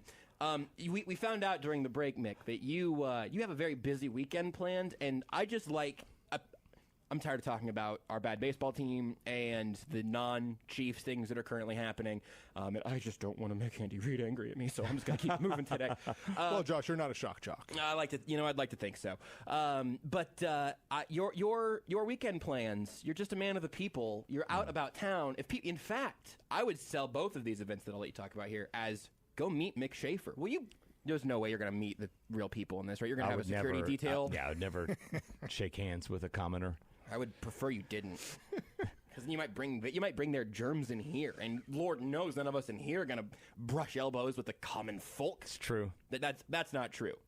Mick's I on don't TV. even wear shorts. It's true for Mick. COVID's added to the number of fist bumps I've given. I used to be a big handshake guy. I hated fist bumps. They're dumb now. Everybody wants to fist bump. If you could, if it was possible to invest in just gestures. Like like Bitcoin market, all this NFT, yes, NFTs, like getting in on non-fungible fist bumps 2 years ago would have been a great. Because you're buying not Ground like floor. super low, right? Because like fist bumps are pretty popular, but the handshake is way up here. Fist bumps a little more down. I mean, you've got a super yacht. Gary Hales would be a multi-billionaire, man. Yeah. Are you kidding me? Are you kidding me? That man masters the fist bump. You would have so much money that foreign governments would be trying to take your super yacht because they would just assume you're a Russian oligarch. You're like, no. Yeah. I got in on the fist bump industry. This money's clean. Hey, this Elon, is clean bump money. it. Bump it. Fist Prezi, coin. bump it. Fist coin. Welp, write that down, Josh. Okay, yeah, all right. Okay, all right. Diving board for squirrels. Hold on. We'll What are you revisit these. writing that stuff down for? Things we're going to do in the future. Maybe just for whenever you're back next time, I'll just say, hey, do you remember what fist coin was from? And Be we like, won't no. remember, and that'll be funny. So I know you're really excited about... Real fast, go ahead. Fistcoin TM. That is almost entirely sports trademark. Yep, diving board for squirrels, almost entirely LLC. That is our intellectual property. The next meme virtual coin next to Dogecoin being Fistcoin with just a picture of Mick's face and his fist. Ooh. I mean, I'd buy it. Yeah, I think. I'd invest a couple $100 in that. Yeah, I think that's pretty good. We have a pyramid scheme. We can start. Here's the thing. With the coins, you just want to be the first one to do it. So as long as we can get some people on board, I think we're in and I feel like great shape. The more complicated it is to explain, the more people are going to buy. I mean, I don't understand this whatsoever, but I'm in. Well, look, 100%. Here's the thing, is that once you look at the blockchain and you decentralize Web3, all of a sudden in the metaverse, nothing's fungible anymore, and so Fistcoin's going to be the only way to coin anything, to mint anything. That makes no sense to me, but I don't want to appear dumb and ask questions, so you just nod your here's head. a check. Yep. Yes. Here you go. Take my money. Yeah, speaking of which, I am going to need to maybe just pick up some work on the side, so if I do need to come build you a patio or a deck or anything, I will do a really bad job, but if you could still pay me for it, no problem. That would really be up front. Please, yeah. Half up front, even just will help me pay this mortgage. You know, if you buy a house, you still have to keep paying for the house. That's crazy. Yeah. What? You never really told me that leading up to that point. Anyway, I know you're really excited because you love guns and hose. So tell me about the event that you're doing this weekend with Stephen St. John. Guns and Hoses. It's to benefit. Sorry, I gotta Google that. That makes a lot more sense. HOSES. That makes a lot Guns more for sense. police, hoses for firefighters. They fight each other. And I believe it's always that seems like an unfair fight on behalf of the guys with the guns. Well, guns versus hoses. I don't think they can use. Have you seen they how box each other? Sorry. Oh. Have you seen like the pressure of those powerful, waters absolutely. from those hoses? I'm telling you. It's true. I would much rather make jokes about hoses at this current point in time also, so I think that's great. That's a great point, Rudy. I will follow you that way. That's a boxing thing. It's a boxing match. I believe each match is a cop versus a fireman.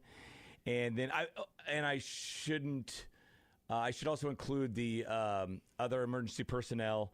Paramedics, I believe, are involved as well.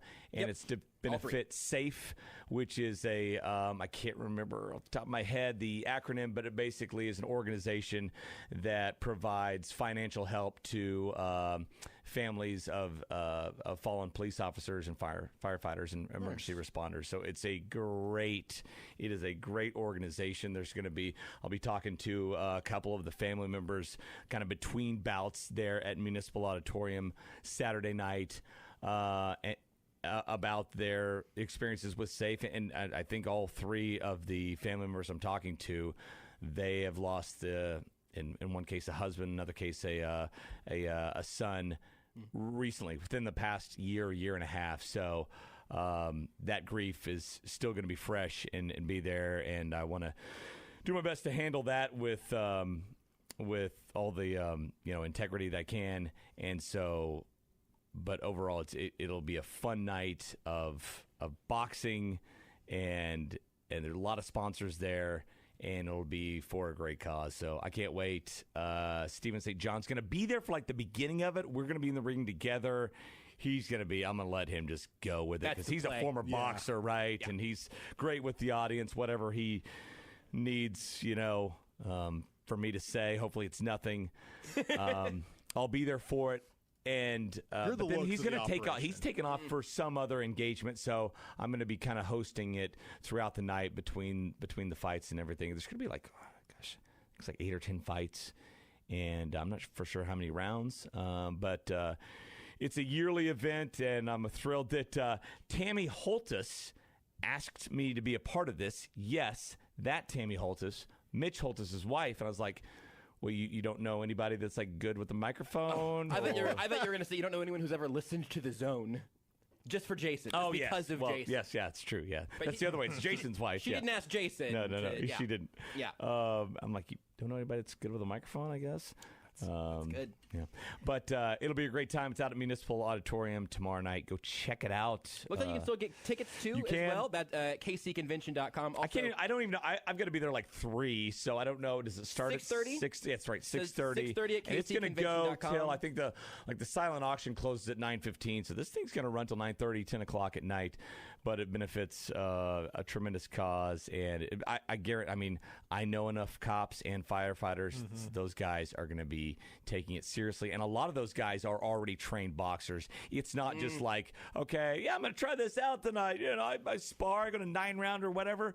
No, these guys are legit. They're 75, I believe. Okay, it is going to be 10 fighters because 75 applied to be in it. They narrowed it down to 20. So wow. So they really... You can't just say, like, I'm in a box. Like, okay, no. How good are you? Yeah. You have to have some qualifications. So these guys are pretty legit. I think we've talked about doing that like here and just having an 8-10 sort of boxing Stephen would tournament. win, right? I mean, has to. Yeah. I would think so. Maybe you just like... I just like bounce around the ring, maybe try to wear him out. Would be my only. Yeah, you just only run plan of away. action. You're trying, just sprinting from corner to corner. So I'll tell you also, SAFE is the Surviving Spouse and Family Endowment Fund. That's SAFE. It doesn't all those letters aren't perfectly aligned up, but that's the full acronym. Yes. And so again, kcconvention.com if you want to get tickets to that, or go to kc-crime.org for more information there as well. So here's what I would like to offer or suggest. You want to raise money for this charity, right? This fund. It's a great cause. You've detailed all the reasons. That's already true. What would be the dollar amount that would allow you to take one just square to the face from Steven? Does he have gloves on? Yeah. I'll give him. He gets a glove. He can pick his hand, and you just put your hands behind your back, and you just. Oh, I can't even defend myself. I thought you were going to say like just get in and fight. I think the result would be pretty much the same, but probably. I mean, I would at least throw up some blocks, and hopefully he wouldn't hit me squarely each time. So one time, hands roundhouse. Your hands behind the back, and he's just it's Steven's call, but he's looking to earn some money in the fundraising game here. At least $10,000. Really? What were you expecting? A higher number? Or no, that's lower? just a lot. That's a lot of money. Yeah, that you could do. You could do a lot of good with $5,000. You know, you might not be able to restructure your nose. I know, right? There's that part. I don't know how much that dental work would the money maker, baby. What if we give you you get a mouth guard? You get a hell mouth yeah, we get a mouth guard. All right. I took that one for granted. I thought that was a given. Yeah. It cost you $2,500 to add it in the mouth guard. Hopefully he would do more of a hook and not a straight on. That's what I'm thinking. Break my nose. I'm thinking that he right there in the jaw. No, in the $10,000 cheek jaw. Don't be cheap here. $10,000.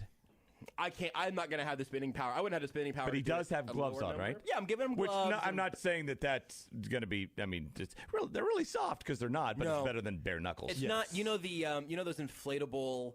I don't think they were called Rock'em Sock'em whatever. And they predated Hulk hands, but you would inflate them and you could just put your hands in there like a big marshmallow. Yeah. One of those. I'd let Steven hit me with one of those for like $100 probably. That's too low. That's still too low because I do think Steven still has swinging power. Yeah. I would not want to necessarily test that, but all right, fair enough. You're double dipping on being out with the people this week, though. Yeah, so this is the summer. That's tomorrow night. The summer of Mick is back again. In like 12 hours, I'll be hosting the Shawnee Days Parade in my hometown. Is it my hometown? I live there now. I call my hometown. I mean, I've lived there for 16 years. Is it my hometown? I think hometown is where you grew up. What do you call where you live? Right. My town. Current town. Just place town. of residence. The town I live in. Your stomping grounds. Stomping grounds. Yeah, stomping grounds is pretty good. So hosting that, and I asked them, I'm like, so what's a parade? Like, how many floats are we thinking? Oh, and trust me, I'm thinking like 20 to 40 and the range. They're like 105. I'm like, 105 floats? And they don't even know because some people just kind of show up that morning like, hey, we want to be involved. A lot of times they're politicians. And so, but it'll be a great time. I love Shawnee Days. They've got all the food trucks out there. They got the carnival that started last night, and the old Shawnee town is rebuilt over there by in downtown Shawnee by City Hall and everything. And so it's not where it was, but it's like exact replicas of the old buildings and everything. I like that part. And, parades are always fun. Do you have any idea what you're actually doing yet? I'm emceeing. What does that mean at a parade? So I'm like, Are you on a float? thanks for, no, I'm on like the big cattle trailer, right? They have in front of City Hall right there. Okay. And I'm with the judges. And so they'll come like, what would that be? They'll be going north on Neiman, and they'll take a left and go west down Johnson Drive. We'll be right there on that corner. The judges will be there. That'll be kind of like the centralized part of it, I think, I'm sure, where the music and all the games and all the food trucks will be. And so I'll just be announcing each float and probably ad-libbing. And I would think you might. Yeah. Hopefully got some a time or two. Patrick Mahomes the other night had some swing juice. Hopefully I have some parade juice. Yes. Right? Simply must. Parade juice is great. Right. Does it have to be Coors Light for it to be blank juice from here on out, do you think? Is that all beers, all alcohol? No. Anything can be your special, whatever, blank juice. No. And I called it, nobody had heard this before. I'm like, he's popped a couple CL smoothies already. CL smoothies Oh, is I don't think I've heard that Me one. I neither. like that. I love CL smoothies. I was going to ask you, I imagine that you watched the match here. Every second of it. I They got to should do watch- that every month. It was great. I'm not a golf guy, and we had a show during most of it. I watched the first hour or so with the volume up, and then watched a bunch more of it down, and saw some of the quotes and clips later on. It was good television. Like Great television. As someone who will not frequently go to the TV for the sake of golf, I will go to the TV for good, fun, weird television, and they provided that. And the golf seemed fun. I did the zone with Corey yesterday, and Corey enjoyed it, and he's a golf dork. Oh, it was one of the best broadcasts of a sporting event I've ever seen in my life. It was better than any NFL football game last year. I'm counting Bills Chiefs. Wow. Right? That's a lot. It is in kind of the same vein as the Manning cast. Yes. To where, like, what's happening doesn't have to be the focal point at all times. In fact, it wasn't, because you had Charles Barkley in the booth with J.J. Watt, who, as it turns out, is hilarious. That's the biggest upset of the day, right? Yeah. Had to be. And then Ernie Johnson, who's a pro, and then Trevor Immelman, an actual professional golfer. And then you had these 4 star quarterbacks, each one at their own kind of different level of golf game, different level of humor game, different level of trash talk game. And it was a blast. Like, my proposal is like you have 2 teams, a Tiger team and a Phil team. And each one, Tiger and Phil, they draft like 8 guys from each professional league, from NBA, from MLB, from NFL, from NHL. Some of the best golfers, but big names too, because you want great personalities.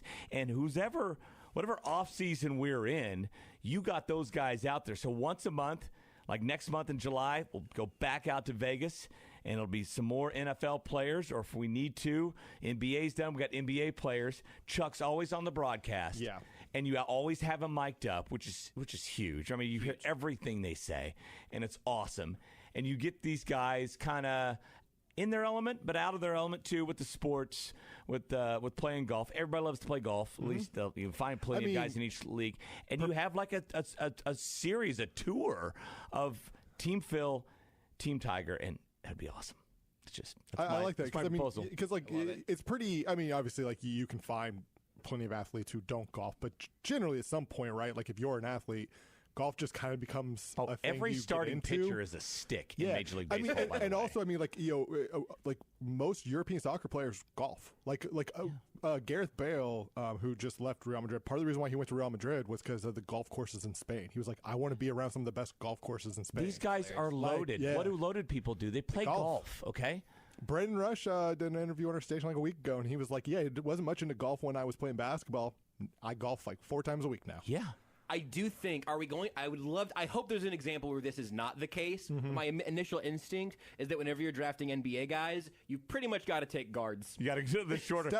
Imagine Steph Jokic Curry out there with the longest driver that's ever been made. Would be incredible. So good. But it seems like golf gets harder the taller you are at a certain point, right? Oh, absolutely. That's why all those great golfers are like 5'9". Have you seen Tom so Watson? Many moving parts. He's tiny. Not that there's anything wrong with being 5'9 3/4, 5'10", no, maybe a little more. Nothing wrong with that. You should be a better golfer. It's right. That's what's wrong with it, is that it didn't make me a better golfer. Yeah, the longer your body, the more parts that can break down. Yeah. Right? Yeah, The closer you are to anything, it's easier to hit it. Yes. I love the Super Tour idea. Yeah, I think it'd be fun. Like again, like obviously like you're keeping track of scores and everything. Like at the end of the year, the winner gets whatever you ultimately decide. I mean, just some sort of cash prize, I imagine. Tiger, or whatever the case may be. Tiger gets a new leg. Phil gets another trip back to Saudi Arabia. Right. I mean, you've got they're playing for things that First really matter class to them. flight. Yeah, straight back to a Saudi consulate. We don't think we ever actually talked about that on this show. So No, I don't think we have. that concludes our Phil Mickelson trying to get that Saudi money conversation. Who's if you had to write? You said that the 4 quarterbacks had different levels of golf game and different levels of comedy game. Yeah. If you had to give me a ranking 1 through 4 of each of those, So have you might not have seen this. It's out there and it's perfect. It's got all 4 pictures. Have you seen that? Yes, I have seen this. Yes. It is a What is that called? like a window pane meme, or Sure, format, yeah. whatever. It's just 4-panel. It's a 4-panel thing, and it's got. You'll have to remind me of. You'll fix the order, but it's got the 4 quarterbacks headshots. One of them is in the top left, one's the top right, one's the bottom left, one's bottom right.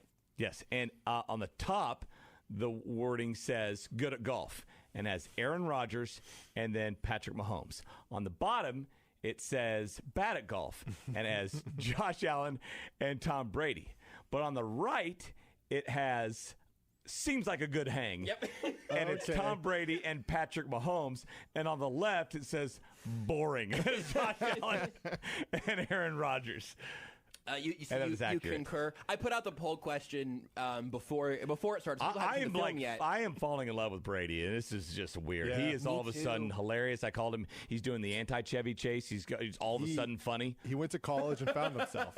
Like he got out of his parents' strict household. He did. He went to college. He was homeschooled. He was He's a preacher's kid. Yep, preacher's Not kid. that there's anything wrong with being 5'9"3/4 and homeschooled. And a preacher's kid. I just should And be then better at golf. You go off to college. You really find who you are.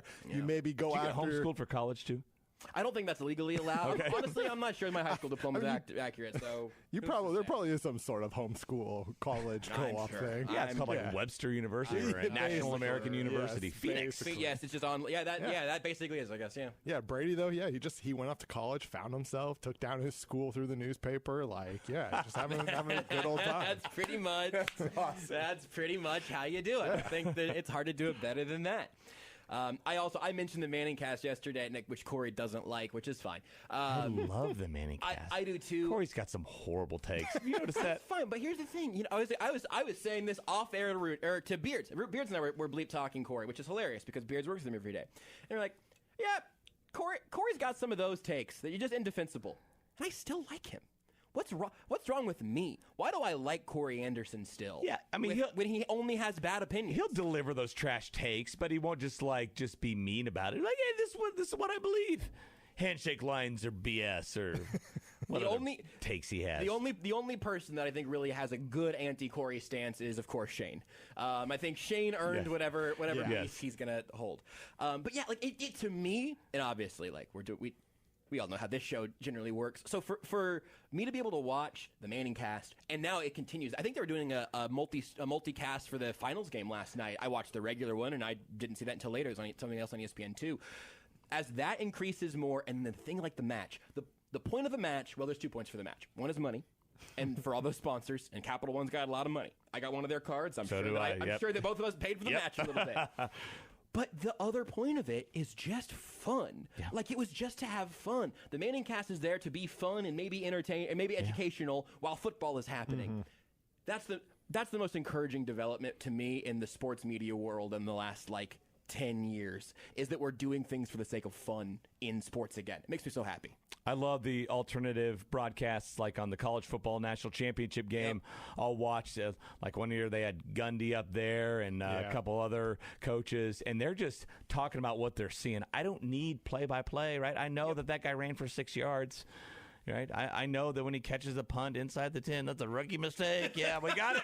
We got it.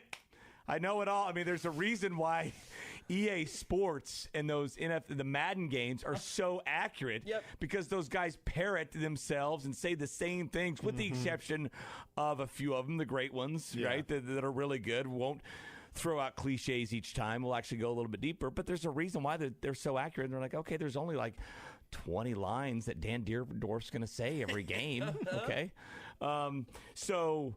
I love the other stuff. Just it dives deeper, and like I said, the game doesn't have to be the focal point like each time. Like, it's an incomplete pass. Okay, well, on this broadcast over here, they're talking about some story from recruiting 10 years ago. That's much more interesting than the incomplete pass. Maybe somebody will call Nick Saban the devil or whatever. I don't know. That'd be great. Yes. Seems like that's becoming more and more of an option. Mick Shaffer, it's what do we call this? Boy, it's been like 45 Doing it with minutes. Mick. Doing it with Mick. One more segment, Doing It with Mick, here next. Hi, this is Toby Tobin along with Jason Goodenkoff from Lewisburg Ford in Lewisburg, Kansas. Hi, Jason. Hello, Toby. Let's talk about the buying experience at Lewisburg Ford. It's the best anywhere. Just ask all our customers, Toby. It is hands down the best experience you can have buying a new car. We have the no-hassle Toby Tobin price that we've had for 35 years now. Nobody else can say that. We've been saving Kansas City thousands and thousands of dollars for a lot of years. I have been buying Ford cars and trucks from Lewisburg Ford for over 30 years, and I know personally this is the best place to buy a Ford car or truck. Great prices, but there's a whole lot more than that. It doesn't just stop at price, Toby. No. There's other factors to this equation, and it's trade-in allowance, financing, and the experience of how knowledgeable the people are that you're dealing with. And we surpass everybody in all those areas. We always have. We always will. That's why calling us is important. Do you have that new pickup? Absolutely. And it's dynamite. Okay. Lewisburg Ford is your best place to buy a Ford car or truck. What's your toll-free number? 816-444-2300. Lewisburg Ford or lewisburgford.com. This is for the men who never settle, the ones who miss the fairway all day and still pull out the big stick, the type of guys who will always prefer to be behind the grill than in front of the camera, and the men who never let their friends forget about a high school nickname. This is the Lodge mentality. This is Twin Peaks. Nothing makes cheering on your favorite team better than wings. Pair your at-home game day with Twin Peaks Wings. Find your favorite store at twinpeaksrestaurant.com/locations. Hey, Kansas City, Stephen St. John here. Memorial Day is right around the corner, which starts the season of family gatherings, graduation parties, barbecues, and pool time. One way to completely transform a space is with Polymagic's concrete floor coatings. With hundreds of color combinations, floor coatings are ideal for your garage, pool areas, patios, and basements. The team at Polymagic transformed my garage floor in and out in one day. Call my friends at Polymagic and ask for the SSJ special, 816-765-4800, or visit them online at polymagic.net.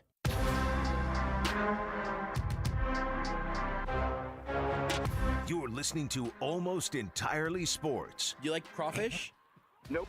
Oh, weird. Do you think we're going to play baseball this year, Mick? Yep. With Joshua Brisco. This is the worst segment of radio. I think you're wrong. On Sports Radio 810 WHB. Doing it with Mick Shaffer from KSHB 41 here on Almost Entirely Sports. Mick, you very frequently will come in with TV shows, and you're like, Josh, why have you not seen this yet? Have you not seen this movie yet? Mm-hmm. I want to ask you about 3 things that I've watched. Actually, 4 things that I've watched since the last time we did this show together. Top Gun 1. I've seen 1, it. okay, yes. Well. Top Gun 2. Have you seen it yet? Nope. I might see it this weekend. Well, I might not, actually. I have no time. I thought, I don't want to spoil anything. I hate when people spoil stuff. I yell at Rudy about this all the time. Because Rudy's like, did you see what happened in the trailer? I was like, I don't even want to watch the trailer. But whenever Maverick started flying again with a literal goose in the back seat, that was such a brave casting choice that I really respected that. Have you watched Stranger Things? Yes, I'm caught up. You're caught up through season 4? Yes. Rudy, you're not, right? I have not started season 4 yet.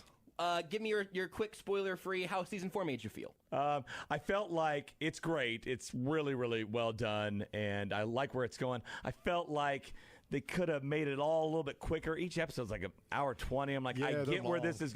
I get that so-and-so is about to fight that monster, right? Mm-hmm. I get that so-and-so is about to get her powers back and all that stuff. But it took episodes and episodes. But I love the concept, like there's 5 different locations where the group's all spread out and they're all fighting their own battles. And I imagine when the final 2 episodes are dropped. Oh, is it only 2 episodes finishing out the season? Yeah, I think they're both are like an hour and a half or 2 hours long. They're really long.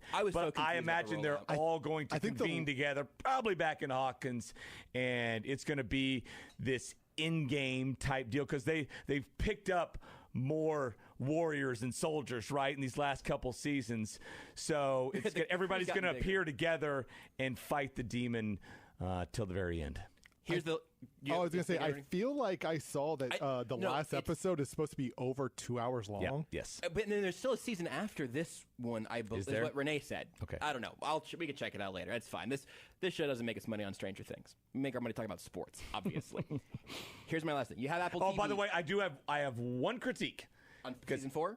Season 4. You want to earmuff it if you haven't seen season 4 yet? It doesn't matter. Okay, all right. So they're talking all about how Lucas is paying homage to Kobe Bryant by wearing number 8 in his basketball games. He's a basketball player now. Mm-hmm. And I'm like, well, that's BS.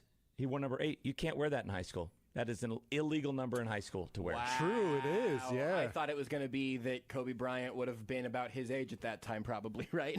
Well, yeah, no, the actor went out and said, I picked it. Yeah, so he doesn't say it in the show for Kobe Bryant. No, I knew Bryant. that. But I mean, he could have been 33, which is what Kobe Bryant was at Lower Merion, or 24 would have worked, the other one, but he chose 8. And I'm like, that is not a legal number in high school or college in any level of basketball outside of the NBA. Yep.